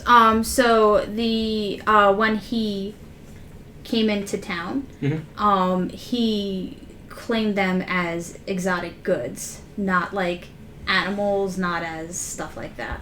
So, because he claimed it as exotic goods, and goods are covered by law, okay, that's how he's protected. Okay. So, it's by this, like, he very carefully studied loopholes, and very carefully, like, he paid, like, extra import tax to bring things in under this particular thing. So, at this point, he looks to you and he goes, the city guard actually looks to you, and he goes, "This is not looking good for you. I'm not going to lie." And he's trying to think of a way to coach you without like getting a lawyer, because like he doesn't want you to have to pay for a lawyer when things are looking bad. At which point, Barnum goes, he's just a young lad. I'm not here to ruin his future. I would be happy to do a settlement of 5 gold pieces a week until he pays off his debt, as well as his brother." Well, he's a holy man, so you can't hold him accountable for shit. Tomas goes, that's not how it works. I am extra accountable, in fact. I'm going to pay you off as quickly as I can make that goal, but please know, I'm here for a mission on behalf of people up north who truly need me. So we are going to have to loop in my commanders of the army for this matter. And he's looking a little uncomfortable because, like, he's in trouble and his general's not gonna like it. But Barnum looks to you, goes, 5 gold pieces a week until the debt is repaid? Nope. Well, then how do you plan on paying me back? I don't plan on paying you back. And the city guard goes, that's not how it works. You can go to court. We could settle on a date. Yep, let's settle on a date. Let's do it. Okay. Well, we'll be in touch, because at that point he would have gotten like your contact information, your everything like that. Bellic Fanmare. Yeah, yeah, everything under your pseudonym with everything. And at that point he goes, "Well, you will hear from us at your court date. Please know that if you do not show, the consequences are dire given the amount that is owed. And yeah, please." Hey. Okay. You leave. Barnum leaves, but you're going in the same general direction, but he doesn't bother you as you leave. Do you want to talk to him, or do you just take Tomas and hightail it? They're just gonna hightail it. Okay. You meet up? I'm at the pediatrician's office. Right. So do you go to the pediatrician's office as well? Yep. Okay. What do you do? Hey, we're free. Yep. Now you just get new papers and we don't worry about this ever again. Pretty much. Hey, brother, you're gonna be fine. It's gonna be fine. Hey, this is all part of the plan. We get you a pardon once we get everything back in order. This is all temporary shenanigans. Yeah, I need to go back to town hall, because I forgot to ask about up north while I was there. Yeah, don't worry about that. We'll worry about that a different day. I think I'm gonna go now, because if my commander gets word of what happened today without any update on us getting aid, it's not going to be good. So I'm gonna go, and I'll see you later tonight, brother. Do you want me to go with you? No. I am completely fine, thank you. Please keep your nose out of trouble. I have done nothing wrong today. Okay. And he leaves. How do you tell any of the details, or? Yeah. This poor Bellic guy is fucked. This poor Bellic guy is just absolutely fucked. Who's Bellic? Oh, it's on my papers. Yeah, they're gonna send some letter to some farm that doesn't exist. Okay. Yep. So I go back to Zeno. I'm like, hey, Zeno, it's been 12 hours. Need new papers. What did you do? This poor kid. Hope he doesn't actually exist. I hope, yes. Knowing you, definitely not. So what are we going for today, Franz? Let's go with... What's a good name? Let's go with...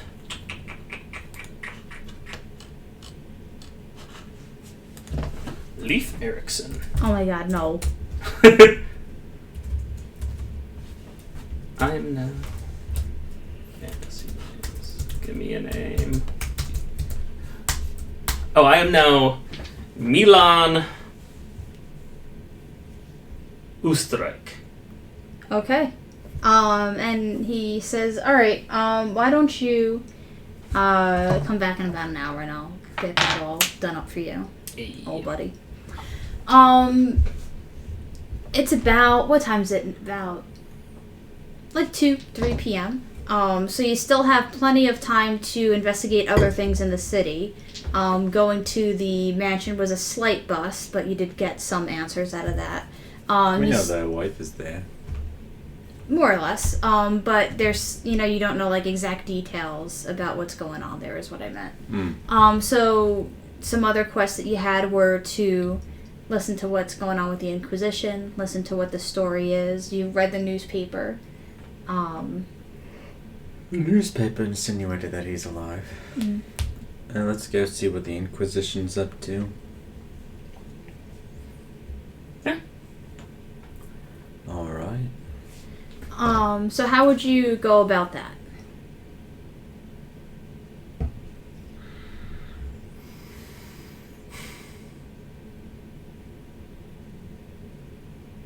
That's a good question. Mm-hmm. It's good. We got some robes. No. Alright.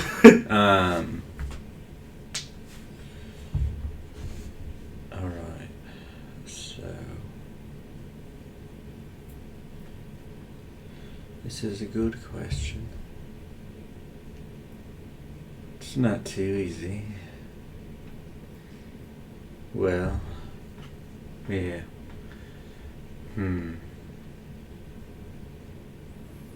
Could. Do you think we doesn't even have a headquarters here? Yeah, they're taking over the captain guard, the city guard. Yeah, so it would be near City Hall. There would just be like the police station, pretty much. So like City Hall and the police station are just like. I could go file a report about that asshole. I don't know if that'd be too useful. And remember that you're kind of outing yourself in that way. Tomato, tomato. Yeah, this is such a difficult job.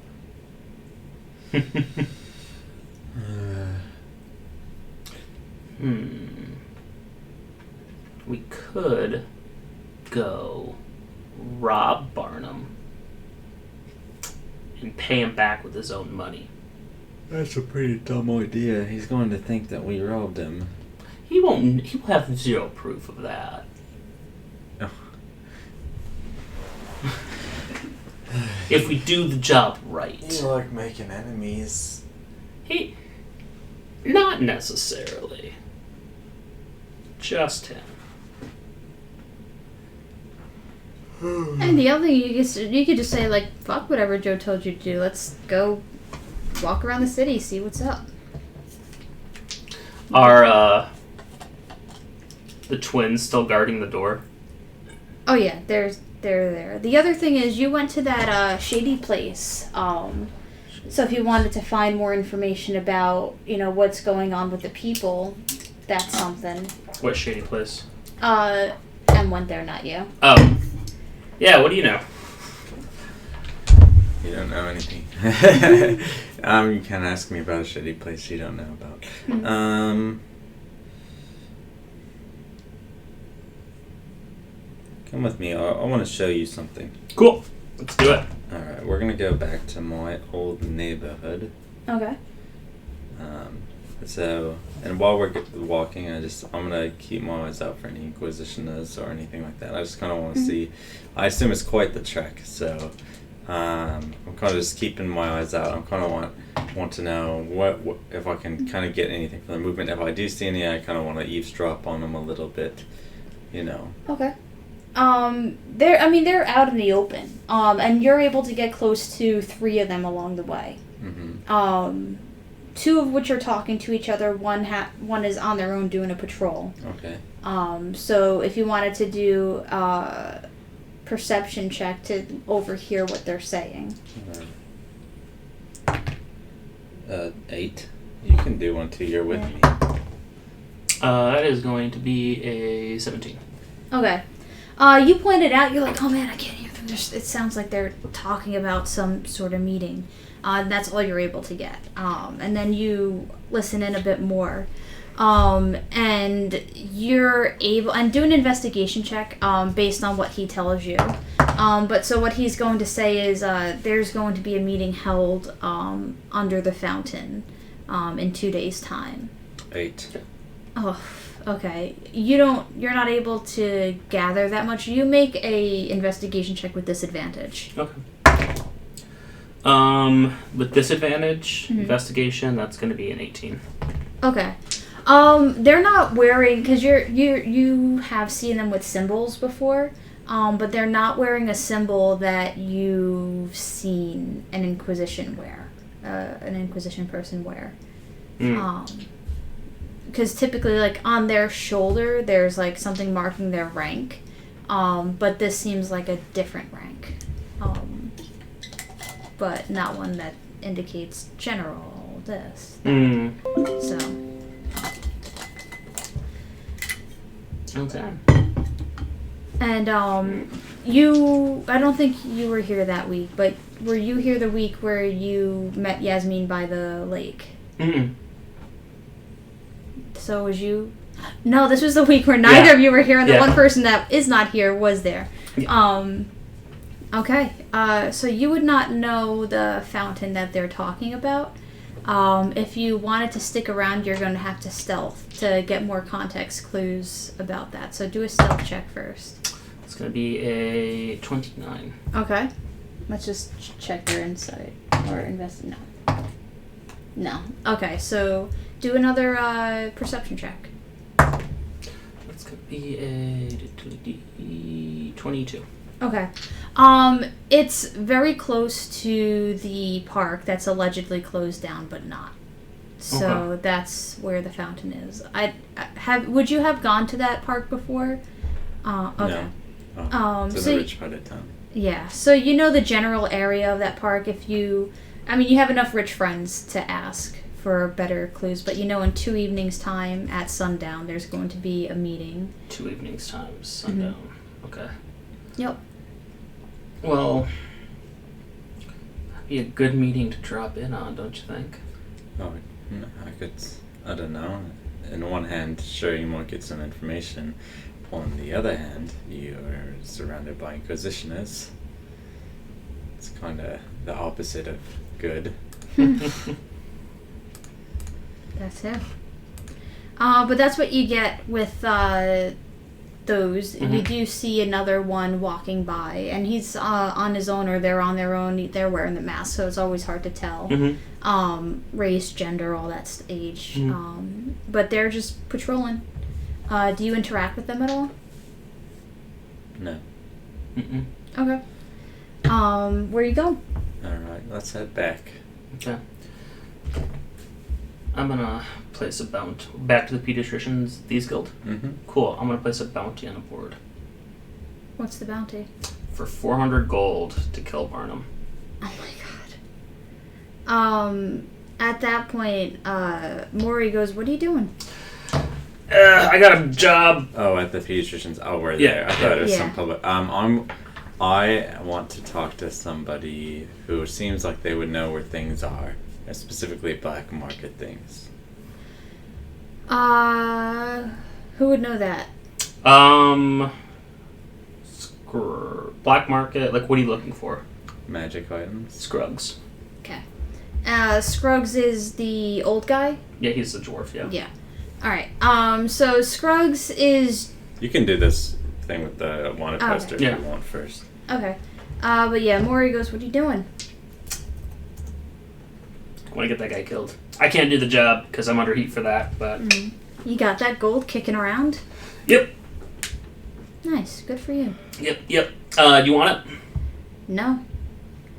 You're the best in the game. I am the best in the game, but I also heard what happened today. Yep. That's why I can't do it. Yes. Oh.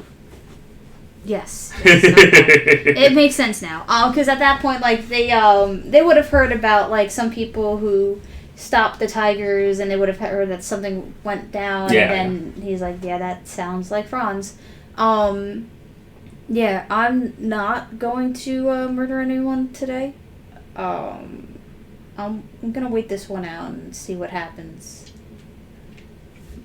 Post it on the board. Cool. And I scream out to the guild. I'm like, motherfucker dead. Head on my cot. Okay. I'm gonna mount it. Oh my god. We'll deal with that later. So, your turn. You approach Scruggs, who's this old dwarven guy, and he's just tinkering away with stuff. And he goes, alright, what do you want, pretty lady?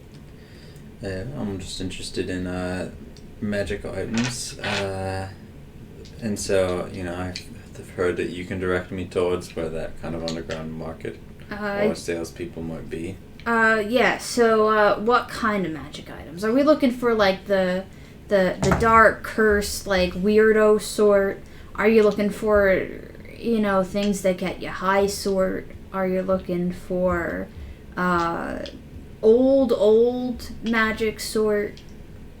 A lot of stuff has been popping up lately A little bit in of all different of it. circuits. Well, you're going to have to go to different places. All right. So what you're going to do, if you want the old magic sort, you have to go to the antique shop and at the 3rd Ward.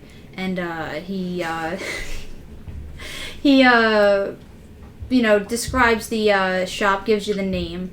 And he goes, what you gotta do is when you approach the counter, knock 3 times, say you're here to see Charlie, and then they know that you're looking for the good stuff. Alright. They tend to be pricey, so watch out for that. If you want the magic sort, the church down in the southeast side of town worships Core. They are into that stuff, so good people to talk to. Let's see. And he's thinking, and he goes, not all of them are in on the loop. So just say Scruggs sent you, and anyone who sounds like they know who Scruggs is, they're the one to talk to. Alright. As far as the dark magic, and he just dead-ass explains the place that you were at the other day, with the exception of you are supposed to go to the bartender and say you're order 4 pints plus something stronger. Alright. Well, let's go ahead and head out to that church then. Okay. Okay, to the church we go. Okay. So it's around dinner time. And it's not that fancy of a church. Typically, like, they're old, they're well built, there's always renovations, there's always people in there. But this one looks like it's kind of been, not like they've let it go to shit, but there just doesn't seem to be a lot of people keeping up with it. Yeah. And you walk inside, and there's typical, like, it looks like a church, but it's like completely empty, with the exception of cleric just chilling out in the front, and a couple of people snoozing in the pews.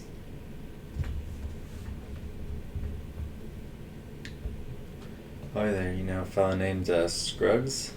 The cleric turns around. He's short dwarven guy, like, and even short for a dwarf. Completely bald. But he does have, like, some wispy beard of what used to be. And do an investigation check on his beard. 19. 20. Okay. It looks like it was just, like, singed off somehow, like by just some sort of, like, something blew up in his face and just burned off his beard. But his face is okay; it's since healed up. And he goes, that fella, he's something. What can I do for you? My friend here is looking for some goods. Oh, what kind? Just something special, perhaps. Something that makes you a little more resilient. No, I'm not too sure. I need to know what you've got before I can... Resilient to know what? I want. We're not an armory here. Just in general. He's a purveyor of fine goods. He doesn't like stuff that you can just, get off the shelf. Follow me. And he motions you to go like there's a little back area where like the kitchens are, and then he takes you down to the cellar, and then the cellar's like already like kind of like cramped, and especially like this is made for mostly dwarven people. But like you duck down, but it's not you don't have to like crouch all the way. And then he takes you to a second cellar, and then there's a big drop off, like he just whoop, drops down. You just do a big step. And he lights a candle by the door, and then you just see a bunch of like these like relic-y looking things. And he goes, I don't know what a lot of these do. But if you want to have a look around. Okay. You tell me about what you do know about these things? Yeah. So he points to a unlit candle in a little tray. And he goes, well, this one, once lit, it does not go out until you ask it to not be lit. Can I relight it? Yeah. Will like a wind, a strong force, water put it out? No. You just ask it to turn off, and it'll turn off. Interesting. How much you charging for that? 20 GP. It's one of the odder things, hard to get rid of. I'm thinking about it. I'm just gonna let it sit there. I'm fascinated. Mm-hmm. And then he points to another. Like, there's a lot of candles that he's experimented with and just found places. Mm-hmm. And he goes, this candle, just smoke everywhere. It's like a smoke machine candle, pretty much. How long would it take to fill a room this size? What would you like to see? Please. And he just puts it down, lights it, and in about like 12 seconds, the room, and it's a like 30 by 30 room. Mm-hmm. And done. So pretty much two rounds of combat, and it's just you can't see anything. Okay. It's Can I magical. make a perception check? It's yeah, go ahead. Well, that's not gonna do anything good. 13. Yeah, it's literal darkness in a 30 by 30 space. So it's 15 by 15, then 30 by 30, depending on which round of combat it is. So it just goes out at 15, but then it has a max, but you don't know, and he doesn't know what that max is because he's not gonna try it outside. Right. So there's that, and he snaps his fingers and just gets sucked back in. And he goes, that one's a bit more expensive. That one's has more uses, I guess. So that one would be 40 GP. 40? Okay. What were you looking for in particular? I'm browsing. Oh, okay. As am I. You just keep showing off your toys. Okay. So pretty much, like, just DM speaking, like, there's a lot of candles that do a lot of, like, level 1, level 2 at best spells. So all the level 1 ones are going to be, like, 20. All the level 2s are 40. But then he gets to, like, this, like, cross with some symbol on it. And I would like you to make a religion check with advantage because you had... What? 8. Okay. 7 and a 4. You know you've definitely seen this before. Like the symbol before. You just forget who and where. And he goes, well, this one, I've tried it a lot of times, but I don't know how it works. I just get this real feeling from it that it's gonna wake up one day. It's gotta. And there's a whole series of them. How do I describe it? Just say like a cross? Mm-hmm. Yeah. Yeah, so it's kind of like a whole series of these different symbols, and some of them are crosses, others are like triangles, but they're all like polygons, simple polygons of some sort. So if you wanted to do an investigation check, if you wanted to check for a specific god that you saw in the book. We'll do Moy Lady, the Crescent Moon. What's the point of doing rolls today? Well, do with advantage because you are very familiar with it. There we go. What was the check? Investigation. 19. Okay. You're able to find, and here's the thing, he's holding, like, each of them, showing it to you, and then as he, like, shows you the one that, like, you know is the Lady of the Moon, you're like, wait, that one. And do you take it from him, or? I'll hold it for a second and see. Yeah. So, when he's holding it, nothing's happening. But when you're holding it, it kind of like vibrates a little, like it's like, oh, this is someone who should have me. And he goes, oh, I never did that before. That's quite interesting. So what do you do with it? You hold it. Tell me how you try and investigate to see what it does. I will sit down on the ground and I'll like put both hands on it.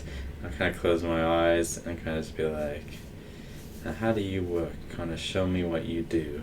I'll kind of like talk to it a little bit, like it kind of like, not that it's sentient, but that it like, you know, that it maybe can show it people what it does if they ask. Okay. Do a religion check. Oh my god. Do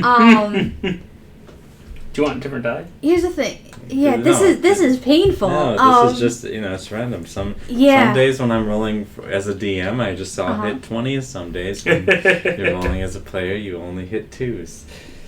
He goes, okay, this is weird, and you feel like it wants to be activated, but you just can't activate it.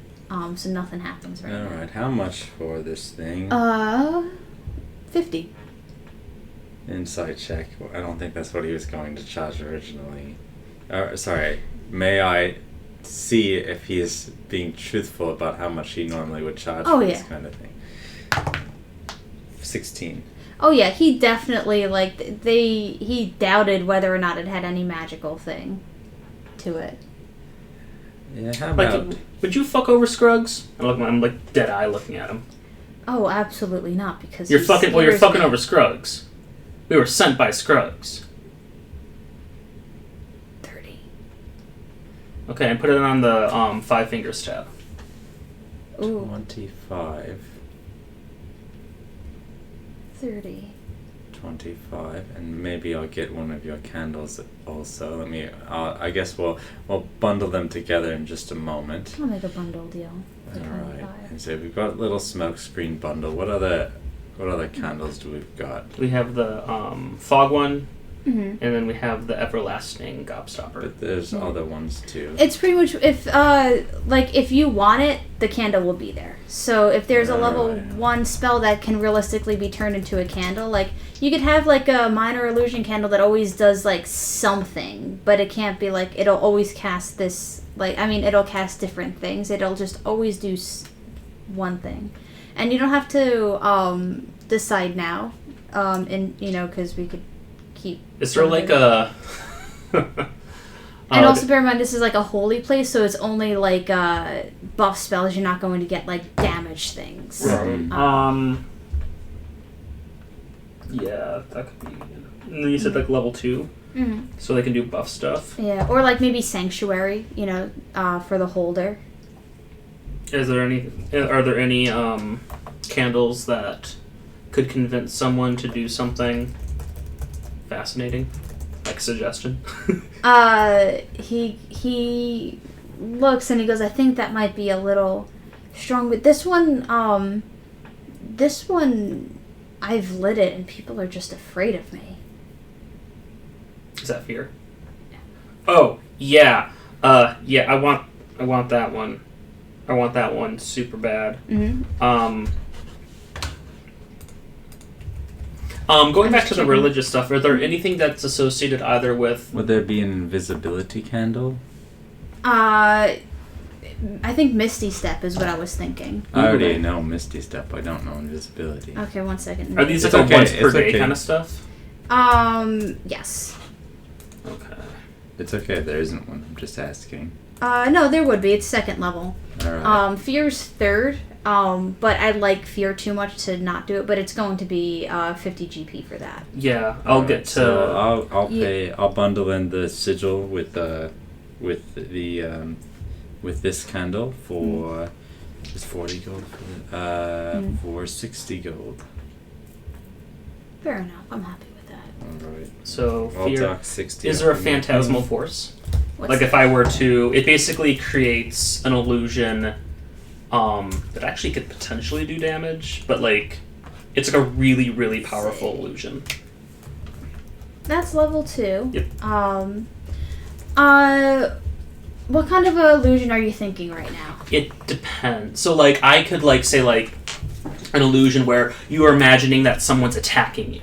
So it actually would, in that person's mind, it would make it like, oh, this guy's actually stabbing me with a spear, even though that person is not there. And it actually, if you make it so that, like, someone's fighting that person, they would take psychic damage. Like 1d6 or something. I'm thinking like a wraith. Like, you light it and a wraith just hauls ass at a creature of your choosing. Okay, so Wraith Force. Yeah. Cool, we're homebrewing a spell. Cool, I like that. Okay, so Fear Candle and Phantasmal Force. Okay, like, how much is all this? Well, without a bundle discount, it would be 90. So how about we just take 10 off the top and make it 80? I'm gonna roll an insight check to see if he's overcharging on these things.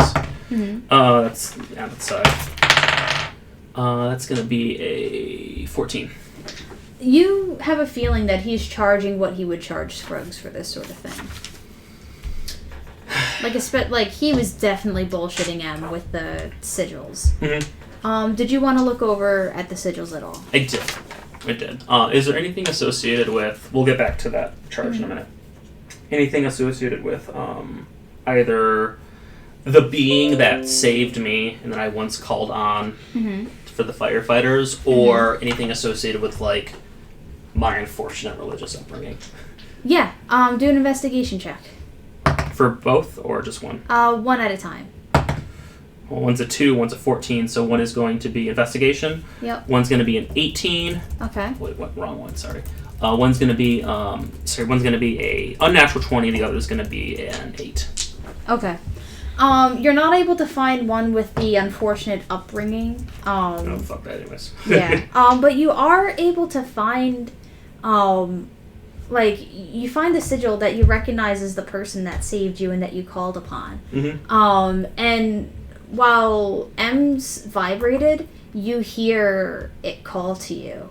And it's like, hello, Franz. Like, when, like, and you hear that when he's carrying, like, the thing over from the shelf. So then when you're handed it, you just feel a familiar, But I do hear it. Yes, like... And only I hear it?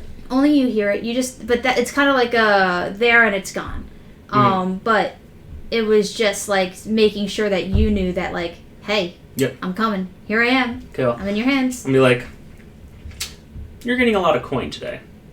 Let's just throw this in. Oh, hell no. No. Look, there's going to be a very lucrative day for you in the future. You know this is useless to you. You know you're just charging us to charge us.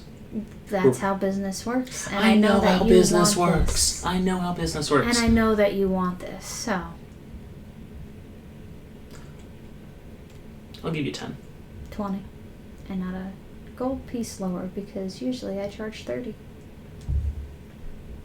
You don't know how to... I'm going to roll an insight check. Like, do I get a sense that he doesn't even know how to charge these things, because they're just so... That is going to be a insight... unnatural 20. Okay. Here's the thing. He does not know what to charge for these things. But he definitely has a system. You also know that, like, given the rarity of all of this shit, he really should be charging a lot more. So, like, if and when magic ever became something acceptable to have out and about, these would be worth hundreds. Okay. So I know that. Like, okay. You have been a great service to the Five Fingers. We know this. Hypothetically speaking, let's say Thieves Guild, Five Fingers, gets a grace period in like a month or so. I'll be right back. Let's say, hypothetically speaking, that Joe is trying to push something more than contraband. What are we talking here? We're talking... I don't know exactly what she's trying to do. That's still being hammered out. But I do know that she wants to kind of expand the pediatrician's office. Tell me more. I think that she is trying to kind of create a pharmaceutical empire. I think she wants to start using magic and medicine. And I know that's something that you are interested in. And where would you see me? I'm thinking, do I know if this guy's magical at all? Like, You've never seen him do magic. well, I imagine that your church could help house the beginning operations. Maybe because of that legitimacy in the eyes of the public, it'd bring in more people. More people means more opportunity to expand what you want to expand. So what are we talking here for this? I'll give you 80 flat for all three. It was 80 for all two. Yep, 80 flat for all three. 90. You're offering me 10 GP 5 minutes ago. 90. Alright, and you have it. Do you want to try using the thing right now? Sure. Okay. Be like, okay, I don't know what's going to happen. Mm-hmm. What am I adding to that? Religion. That's a 9, but I'm going to use a luck point. Uh-huh. Ooh, better, 19. Okay. You're pressing it and you're kind of like, what do I do with this? And like you're looking up at everyone, and then looking back, and then like suddenly like you like just rub it the right way. And then you're looking at yourself from a very short perspective. And you see yourself look around in confusion, and he goes, "What are you doing?" And Franz asks that to you. Like, you see yourself ask you that, and you're like, "Why am I here? Why am I there? Why is everything so short?" Wait, did we leave the shop? And then you No, we're in the realize, like, you are now this guy, and this guy is now you. Can I make a perception check to see if I can see myself Am in I myself's there? Am I seeing eye? this? You've looked down and realized that like you are in this guy's body. Oh, I'm the priest? Yes, and he is in your body. Oh, cool. So I'm going to take the 80 gold and put it in my pocket that I just handed him. Oh my god. Do like a stealth check to like, cause he's kind of like bewildered right now. That's gonna be a 15. Well, would you With get his mods. with his mods, Yeah. not yours? He doesn't have any like dex. Yeah. So what would it be without dex? Without Just- dex, it's a 4. Well, I would say you get your proficiency bonus, right? Yeah. Because your mind is working in the same Yeah. way. Yeah, so it would be proficiency, it would be... Well, I have double proficiency, so it would be an 11? Okay, it does beat his passive perception. It beats does it beat his No, passive it does not beat perception? Franz's passive perception, Yeah. but I doubt he... It's also with like I have him like at like a So disadvantage. I'm just like 'cause watching he's, this yeah. happen. Yeah. Like I'm just Yeah. like, huh. Okay. And in like your head, you hear you could return at will. You don't, and it doesn't say how long it lasts. That's the thing. Okay, But so then I'm just gonna... But I know I can. yeah, just think like there's no place like home, and you're back in. Then I go... Then I just switch back. Yep. And then the priest, he's like, listen, he's okay. What'd you do? I didn't do anything. It was this. Fuck. I know, I got a really good deal. I should have charged more. Remember me? Huh? Remember me when that day comes? Oh, don't you worry. Is that like a spell or something, or is that like homebrewed or what? It's like I think it's homebrewed. I don't think that there's a spell like that. It's where pretty much you swap bodies with a creature that you see in range. And the range is going to be 60 feet. Okay, and is like any check associated with it? There will be. I just haven't gotten to that part yet. We'll worry about that later. But just for flavor, it was just like, Yeah. are you able to figure out something? Well, I get my 90 gold back. Alright. Well, I think we're off to the antique shop. I've got a hankering for some old things. Mm-hmm. Mike, what was this person's name? You didn't ask. What's your name? Jude. Jude? Yeah. Jude, you're terrible Like, at hey, business. Jude. You really need to like start giving your name at the beginning if we're gonna start swapping details. Almost walked out of here. I couldn't tell Scruggs anything. Well, he knows me and he knows where I am. But I'm like, I bought magic stuff from one dude. Scruggs knows a million dudes. A dude named Jude. A dude named Jude. I'm like, don't spend all that gold in one place. I walk up to the counter, I knock 3 times and ask Uh-huh. for Charlie. Okay. Oh, we have no Yep, transfer. sorry. Yep. I'm like, so I'm done with this shop. I don't want to talk to Jude anymore. I got what I needed. I need to leave. So yes. So the person there is an older woman with like wispy white hair. And she goes, "What? I'd like to talk to Charlie. What? I can't hear you." I'd like to talk to Charlie. And she squints, and let's just see if she's able to. Okay, yeah, she's able to lip read you. She goes, and she walks out, and brings back an equally old-looking person. And she goes, "What did I do for you?" Oh, I'd like to view your special selection. Yeah, How much it's gold you got? It's Sunday afternoon. Antique shopping. We have a hefty. Only right now, nearly 300. We have a hefty purse. That's good enough. Let's go. And she, motions you inside. Similar thing. Like, you're always going to have to go to, like, this weird, like, back room. What's your name? Charlie. Charlie. Oh, I'm just curious. Sorry. Are you good at He asked for me. Are you good at well, I didn't know if it was like some sort of code name thing where it's like you say you ask for Charlie and then Joe comes out and it's like, now let me show you my wares. Do you identify magical items as well as sell them? This voice is way too annoying for even me to deal on. What do you mean by identify?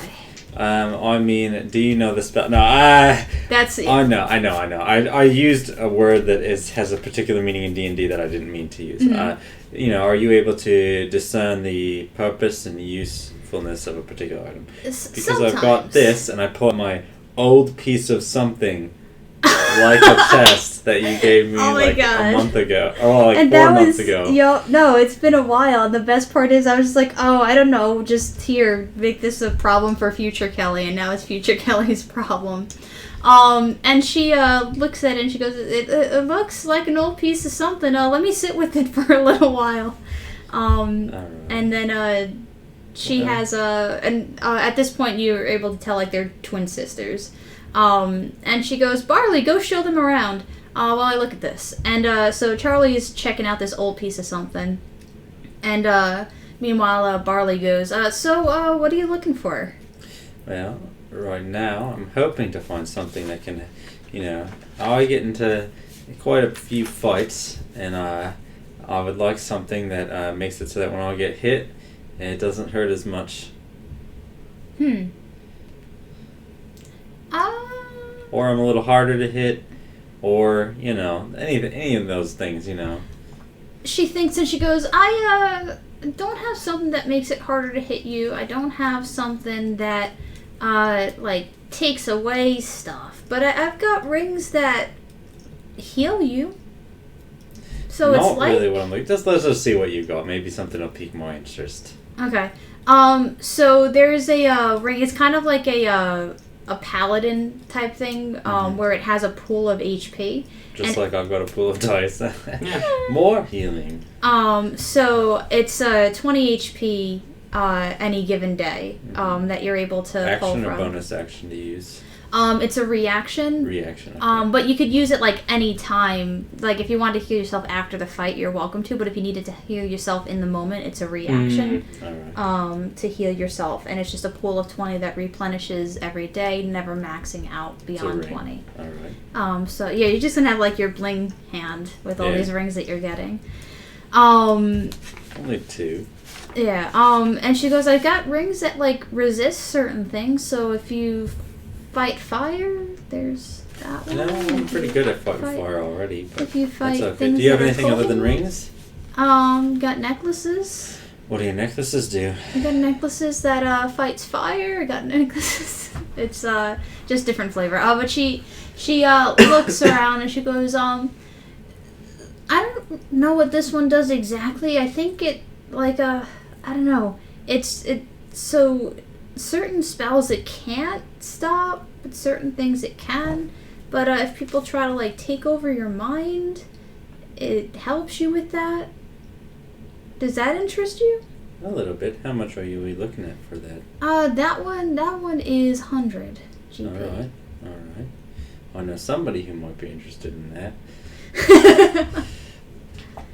I'm actually going to hold up my rapier and be like, hey, I'm really big into fencing and the history of fencing. You have anything that would strike my fancy?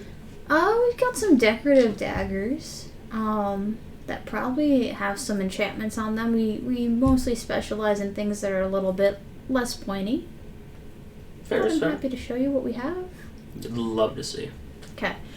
So they show you some daggers, and most you kind of have your little dagger that you had that's siphons life from bad people into you.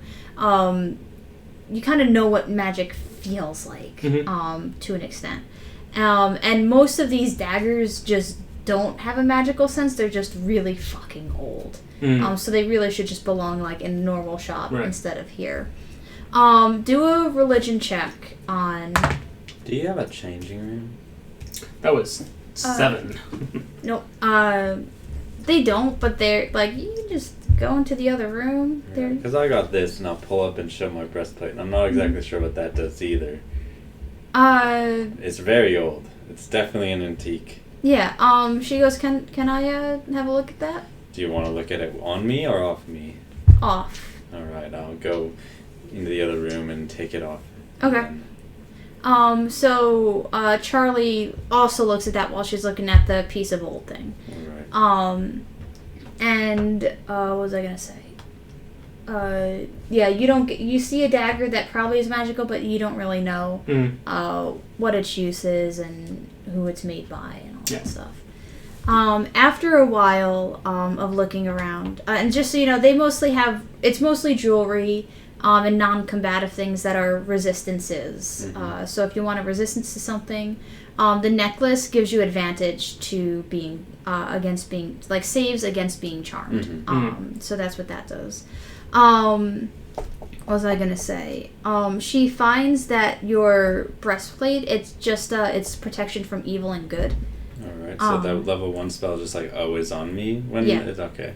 Yep. Alright. So that's what that is. The piece of old stuff, Old piece of something. Old piece like of a something. Chest. Like That's a chest. Okay. You know what? She's able to identify this. And she goes, have you ever encountered this? It shifts shapes, and it could look like something that's nice, and as soon as you go get it, it just attacks you. Okay.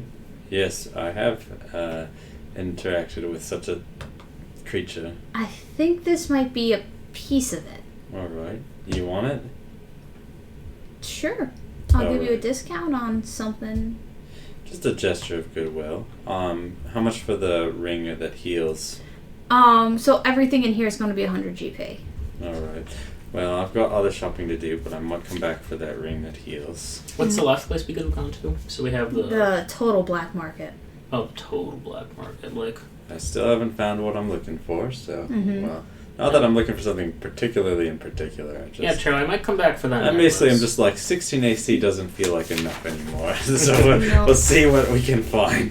To the black market. And so I'll go up to the bar I was at before. As we're just about to enter, I turn to Franz and I say, "Don't be too alarmed."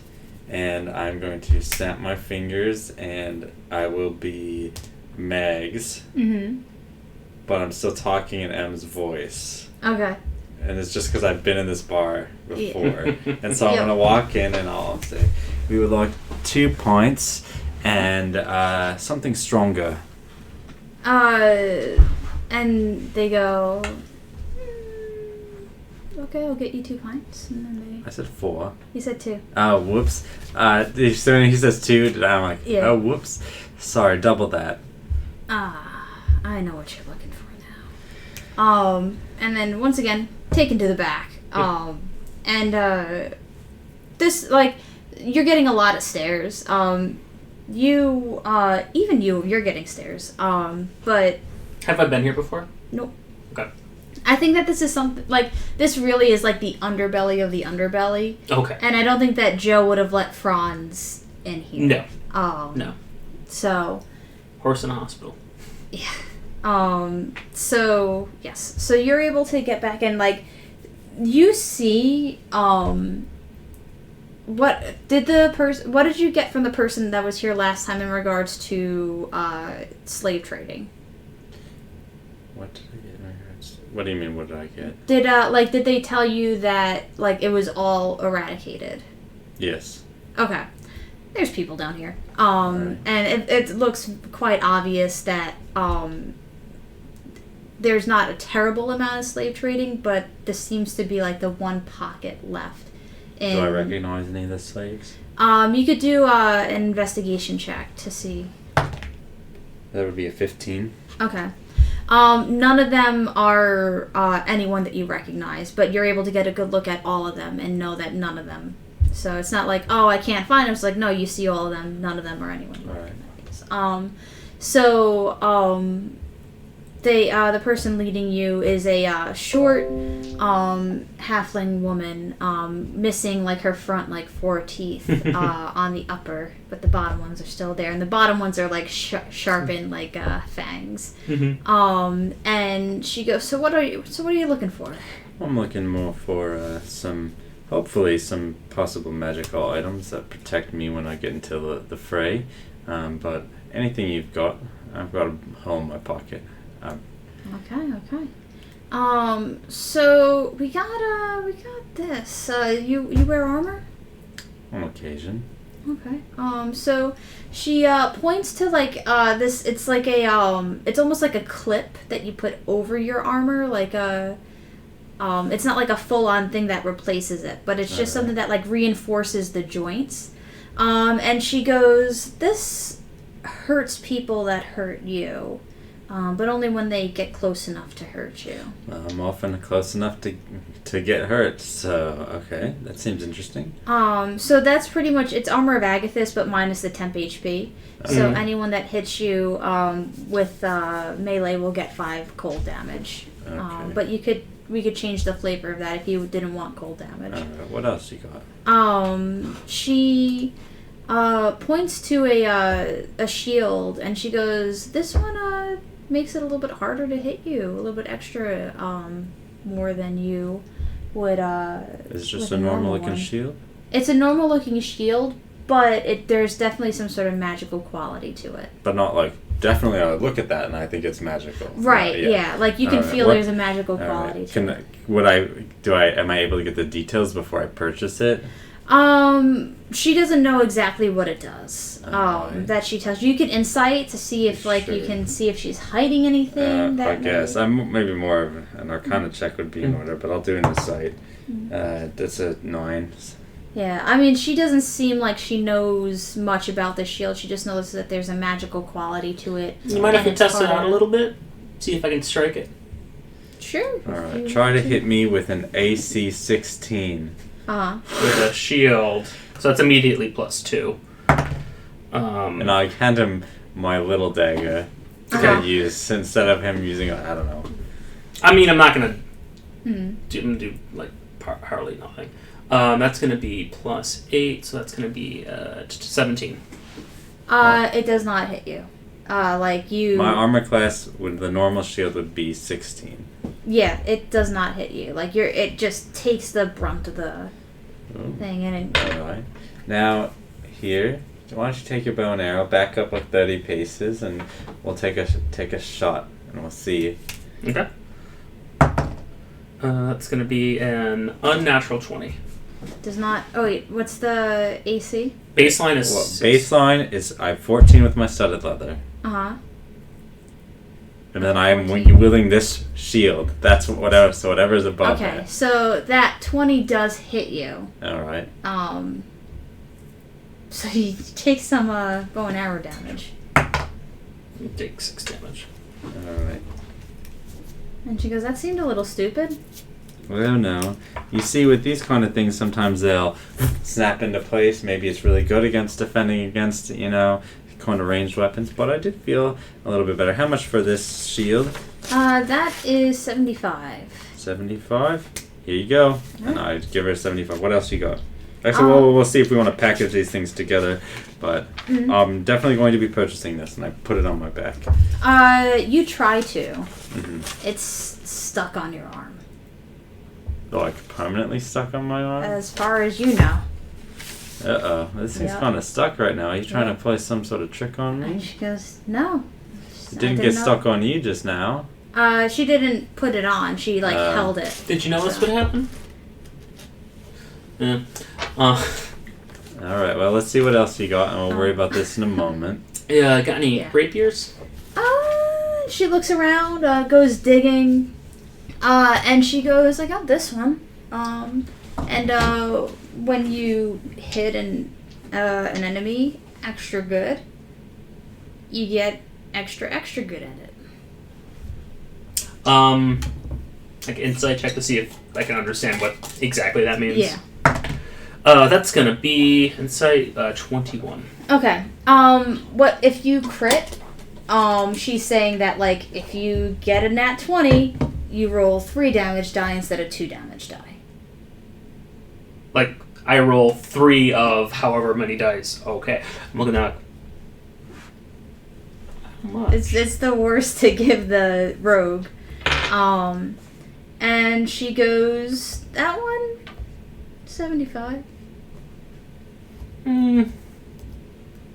Given how rare this might be potentially be able to use, how does 60 sound? 75.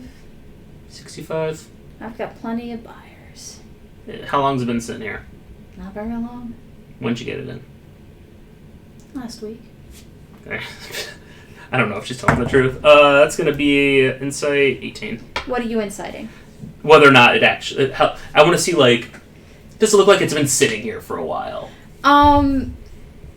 It's a little bit longer than a week, but it also doesn't look like it's been sitting a terrible amount of time. Has anyone else donned this shield? She goes, "What do you mean?" Well, it appears to be cursed. So good job there. And it won't come off my arm. Oh, that's a shame. Yeah, well, I'm pretty sure that I don't want to have a shield stuck to my arm all the time. And I look at him well, I know one solution. Real funny. Alright, well, I'll try to get it off again. Can I make a strength check or... Yeah, make a strength check. 19. It's still stuck. Shit. Oh, I really feel like I was pulling real good there, but you really it should have moved, but it starts hurting your shoulder from the amount of strength you're putting. I think Thomas might be able to help with this, but I'm not really in the market for cursed goods, so you might want to try to get this off of me. They already made a deal. Yeah, they already have the gold. They don't have the gold. They don't, but you did. I thought you did the whole flick thing. No. I said wait. I said I might buy something else, so we'll wait a moment. So, and the thing is, if you either have to stay here, because I can't let you walk out with my merchandise without paying for it. Anyways, what else you got? We'll get this over quick. Before the rapier, I'm like, do I get a sense that it's magical and or cursed? Roll with disadvantage, because you haven't really experienced cursed items until this. What am I adding? Investigation. Or Arcana, whichever. It's in that one. Oh! It's a magical rapier. Who else is down here? It's like a bunch of randos moving stuff around. You can tell that this is a really busy hub for a lot of underground goods, not just magical, but also How many slaves are there? it's about 20. How many are these extra people all around? I would say there's about like a good 50 people. It's literally like an underground hub. So it's bigger than everything else before. So all in all, you're looking at 75 people, including everyone in here and yourself. All right. Anything else you got? We got a lot. You said you want. I showed you the armor that gives extra damage to people. We've got armor that puts shields up as a reaction. That sounds pretty nice. How much is that? 100. All right. Can I see it? Sure. Is it leather? I'm sorry. Is it leather armor or is it? No. It's actually this weird. It's like this sheer thing that goes over the metal but under your clothes. And just because your patron is celestial, it's got a good everything that they've shown you so far has had some sort of dark energy to it. This one actually is surprisingly putting off a light energy. Even the rapier? And it just No. You can cast shield as reaction once per day, or? Yeah, it's the one that adds 5 to your AC into the. Yeah, I know it. I know the spell. So just that once per day. Yeah. All right. Most of these are a once per day thing. What was I gonna say? Once per long rest. So if you long rest midday, it's not dawn of the next day. Well, before we decide on this one, let's put it on and take it off, and we'll see how that goes. Yeah, you're able to put that on and off, no problem. All right, and then I'll put it on. So wait, okay, so it's like a cloak, or? It's kind of it's hard to describe, but just imagine just something that is very thin that would easily go on underneath your shirt. But your it'll go shirt, metal armor, this, anything else. All right, sure, I'll take this one. All right, and package deal. Can I get a discount? Yeah, 150. Sounds good to me. Anything else that I might want to buy? No. All right, here's 150 off of my thing. All right, 100. It's 177, so now I have 127. All right, we gotta go see a fellow at a church. Okay, I'm I'm gonna hand it back, but I'm gonna try to hand back my old rapier instead. Yeah, there you go. No. I know what my merchandise How much does that cost? What was it, 75? 75. Yeah. 75? All right. I'll buy it. I bought it for him. Okay, thank you. So you bought it. You now have that extra harmy rapier. Shit, it's gonna be dumb. Alright, and then, how much was that healing ring again? I just 20. Alright. Oh, so it healed for 20. Well, everything was 100 GP. Okay. Yeah.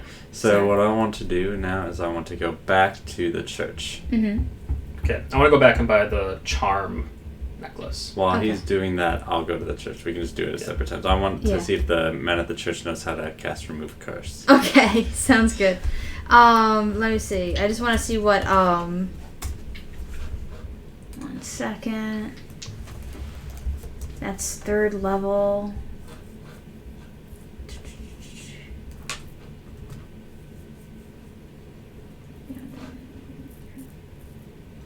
Okay. So he looks at that when you ask him to remove curse, and he goes, I mean, I can do it, but I can't fix it. I could get it off your arm. Do you know who could fix it? I don't know, honestly, because, I mean, I'm kind of the best magic user I know. That's and this fine. is already something that, takes a lot out of me. So I could get it off of your Get arm. it off of me, please. Okay. And he casts it, and you are able to get it off your Alright, arm. I put it on my back for now.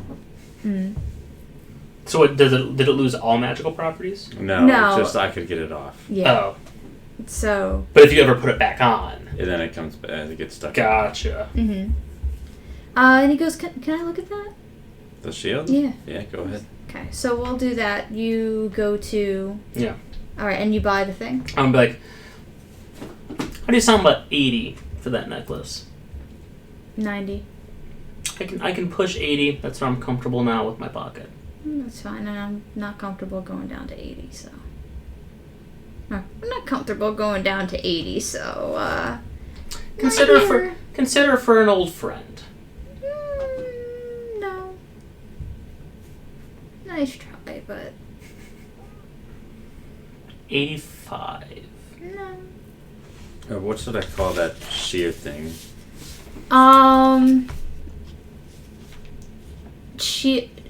Sheer shield. Okay. Fine. How do you spell sheer in this instance? I think it's SHEER. Okay. I don't know. We'll have to see. Like, fine. I'm gonna put sheer, Throw 90 gold. parentheses, that cast shield. Yeah. Because otherwise shield makes me like I have a shield called sheer shield. Oh yeah. Yeah, it's almost like a nightgown like material type thing. So yeah. Well, we're past time right now. Yeah. So I'm not sure what people's thoughts are for today. We went shopping. That was like 40 minutes of shopping. How does it? So I'm curious because like I had a lot of things planned out, none of which was magical shopping. Yeah, I did not plan out shopping. I think right now we're pretty directionless. I think it's really I don't really know what we're supposed to be doing.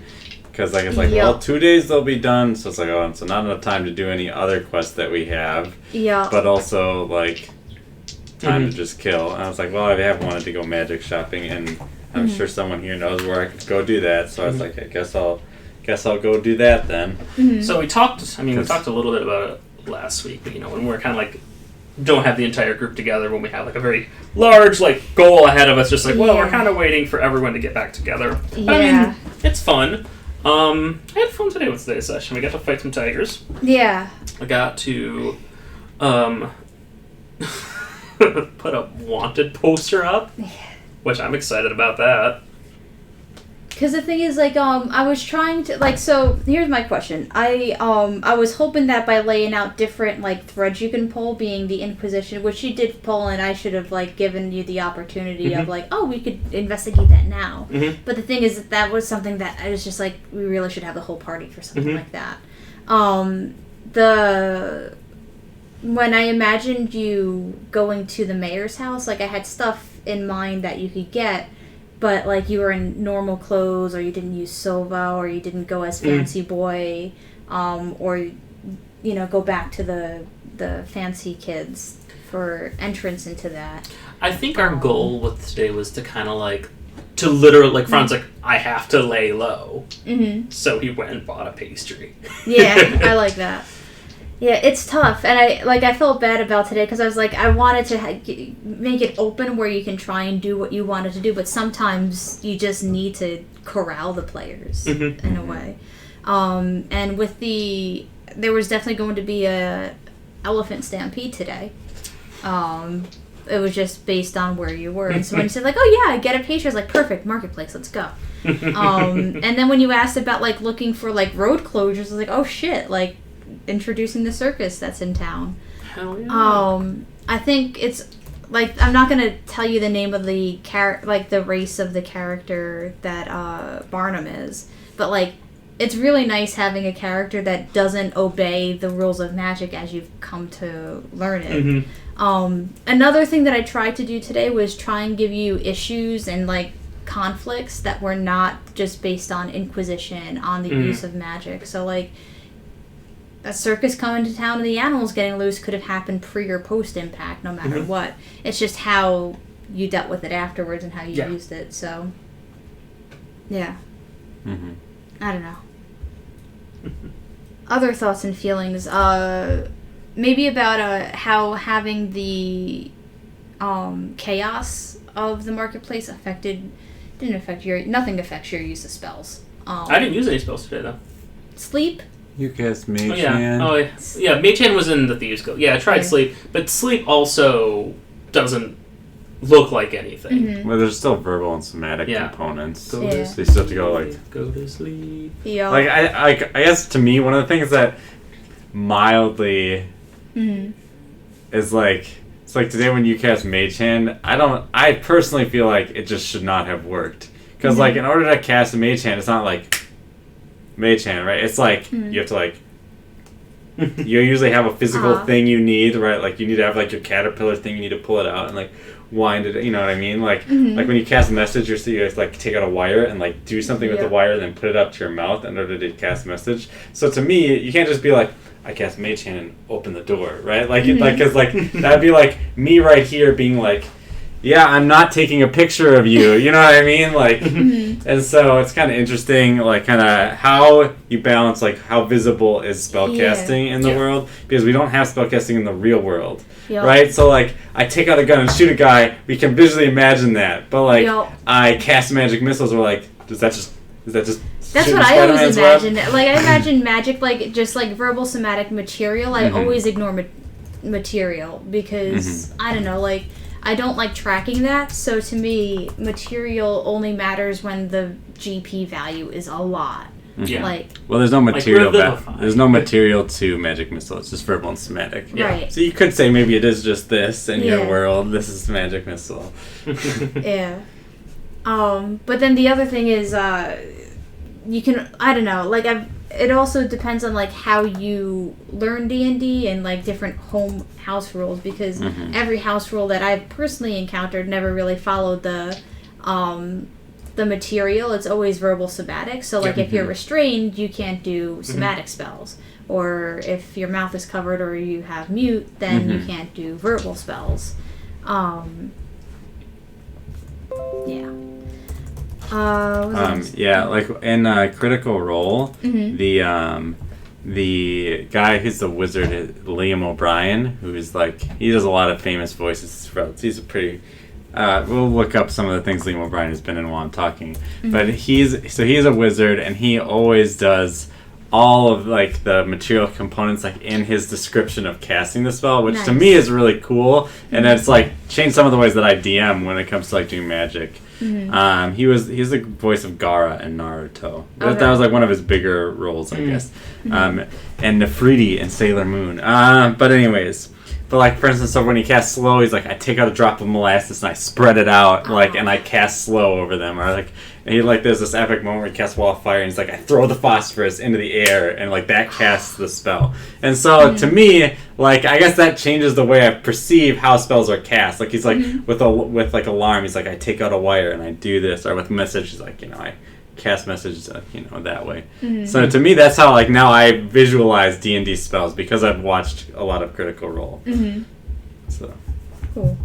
Yeah, the way I imagine Mage Hand is like, I'm like fidgeting with my hand, and I'm controlling it that way. Yep. I imagine like sigils, even if they're not like existing, like just that too. Yeah. But also like almost like a circle, like a holographic circle that exists. And it may not always like, or a glyph, I think is the word I'm looking for. Just invisible, like either visible or not. It just exists whenever a spell is cast, and it's just like, oh, you activated this thing. This old thing. Yeah. The components list, they do give you, like, a lot of inspirations. Like, I just looked at, like, acid arrow. It's like powdered rhubarb leaf and an adder's stomach. So you can imagine, like, you're pulling the stomach back and, like, releasing, like, the arrow, right? Cool. And so, sometimes you got to be like, well, it doesn't matter how I got these components, or where did I you can't cast that. You don't have an adder's stomach. Adders don't even exist in our world. You know what I mean? Yeah. But Oh man, I had a thought. Cursed items. We encountered they're those. Annoying, yes. Especially when you're forced to purchase them. Yeah, I remember reading up this one time. I was like, oh man, anytime your players start getting excited over a bunch of magic items, just throw them one curse thing and ruin their day. No, I think for me, the only thing that was frustrating, I don't mind that it was a cursed item. It bothered me that, like, it was stuck to my arm, and they're like, you have to buy it now. And, like, to me, that was annoying, because, like, I'm never going to use this shield. Because, unless I can remove the curse. Because, like, I can't walk around with the shield I can't remove in public. Like, you know what I mean? Like, it completely kills, I guess, I don't know, maybe because I'm a changeling. I just changeling. Oh, I don't have an arm anymore. Ha ha. You know, I don't know. Maybe we'll have to try that out next week. Yeah, once you spend some time with it, because there's definitely, I mean, it's extra frustrating because you don't have any answers about it right now. Yeah. But they Well, I can learn remove curse, but I just leveled up. Yeah, just waste a level 3 slot for your daily shield use. Oh my god. It gives me at least +2 AC on top of the normal +2, so that's pretty good. Mm-hmm. I will say. Can I hit a 17 with it? A 17 wouldn't have hit if it was a +3 shield. Yes. Or would have hit. Would have hit. So it's at least a +4. Yes, it's at least a +4 shield. Which is a very good shield. Well, because it's the normal +2, and then, but it's a +2 shield on top of whatever shield gives you. So it's good, but at a cost. So my AC can go all the way up to 18 + 5, 23 AC now. What? Yep. For one for turn. shield. Yeah, because I can cast shield as a reaction. Yep. You gotta plan out your reaction shield though, because you gotta be like, I just went. Mm-hmm. Now I cast shield, like then something attacks me, because you use it like right before your turn, then it's done. Yep. It's done. And then you also, because you have another thing, you could reaction heal, and then there's also the I don't have that one. I didn't buy that. Oh, sorry, I thought you did. No, I only have 58 gold since I bought him his rapier. Oh, you didn't need to do that, but thank you. But yeah, then you just can't attack of opportunity for that round, so there's also that to consider. But I mean, how many? You don't always get to attack of opportunity. Right. But the thing is with like magic items, is like at least for some players, you can just totally forget that you have them. Yep. Like I have, like one of my players has this. I like in this 3rd or 4th session, they got this hard hat of shield. And it's a hard hat that it's a hat that they can choose the form of the hat, but then it can cast shield once per day. It's supposed to be a hard hat, like haha. And never has it been used in 16 sessions, which is crazy because it's a reaction, and they just like, oh, I took damage, like they're not thinking like I can cast this thing. Extra 5 is like good. Extra 5 basically means like you don't get hit by anything for a round. It's like as good to get +5 AC as it is to like take the dodge action a lot of the time. Yep. It's a really insane. Unless you have like a crazy high AC. Mm-hmm. Like Adam. Yes. Well, Adam's AC isn't that high. It's 19. It's still really high. It's 20 right now. Oh yeah, because you give him. Well, with Adam, it's a wee bit annoying because like I've tried to push him towards two-handing, because like that's kind of like what he's supposed to be, like really brutish, but he's really like, oh no, I'm gonna have my board here, and so it's just like, well, I guess that makes you really hard to hit, but you're not immune to magic, you know what I mean? Not immune to beasts who shoot fire back at you automatically, right? He got downed last time, even though he's got a high AC. So as a DM, when you have like players who are good in one area, sometimes you got to throw them the thing that they're good at, so they feel good. And then other times you throw them, fireball. That doesn't matter that you have a high AC, because you can't dodge. You have like a +1 to your dex. I think he has +0 to his dex, actually, now that I think about it. So it's like, you can, that's the way the game is designed, is that, high in one thing doesn't mean you're invincible. What's it called? Because we're building to this big thing, and like we're a little bit in limbo because we don't have the full party, but like I was thinking about like introducing like a time skip almost in the near future. And I'm not sure like how would like negotiating time skips work in D&D. Like would the party stay together in that time? Like when you come back, yes, you're all together, but like how do time skips affect? Well, it's a lot easier to do a time skip when you're not on stream, for one. Because when you're not on stream, you can just like have a message somebody, be like, let's just role play everything that happens during the time skip. You and me, we'll get the broad strokes of it done, and then you can come back and what happened. But that feels maybe worse or for an audience, right? If because then it's like everything changed and like I don't know what happened. Do you know what I mean? Meanwhile, because we're playing as players, it's okay that you don't know what happened to me during the time skip, because that'll come out or whatever, and so.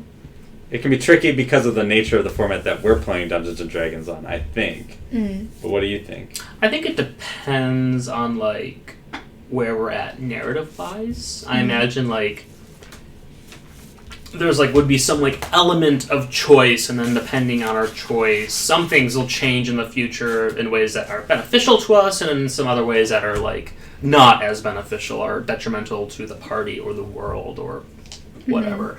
So I think it depends on like what would be the why would we need the time skip? What would the time skip achieve for the story we're trying to tell?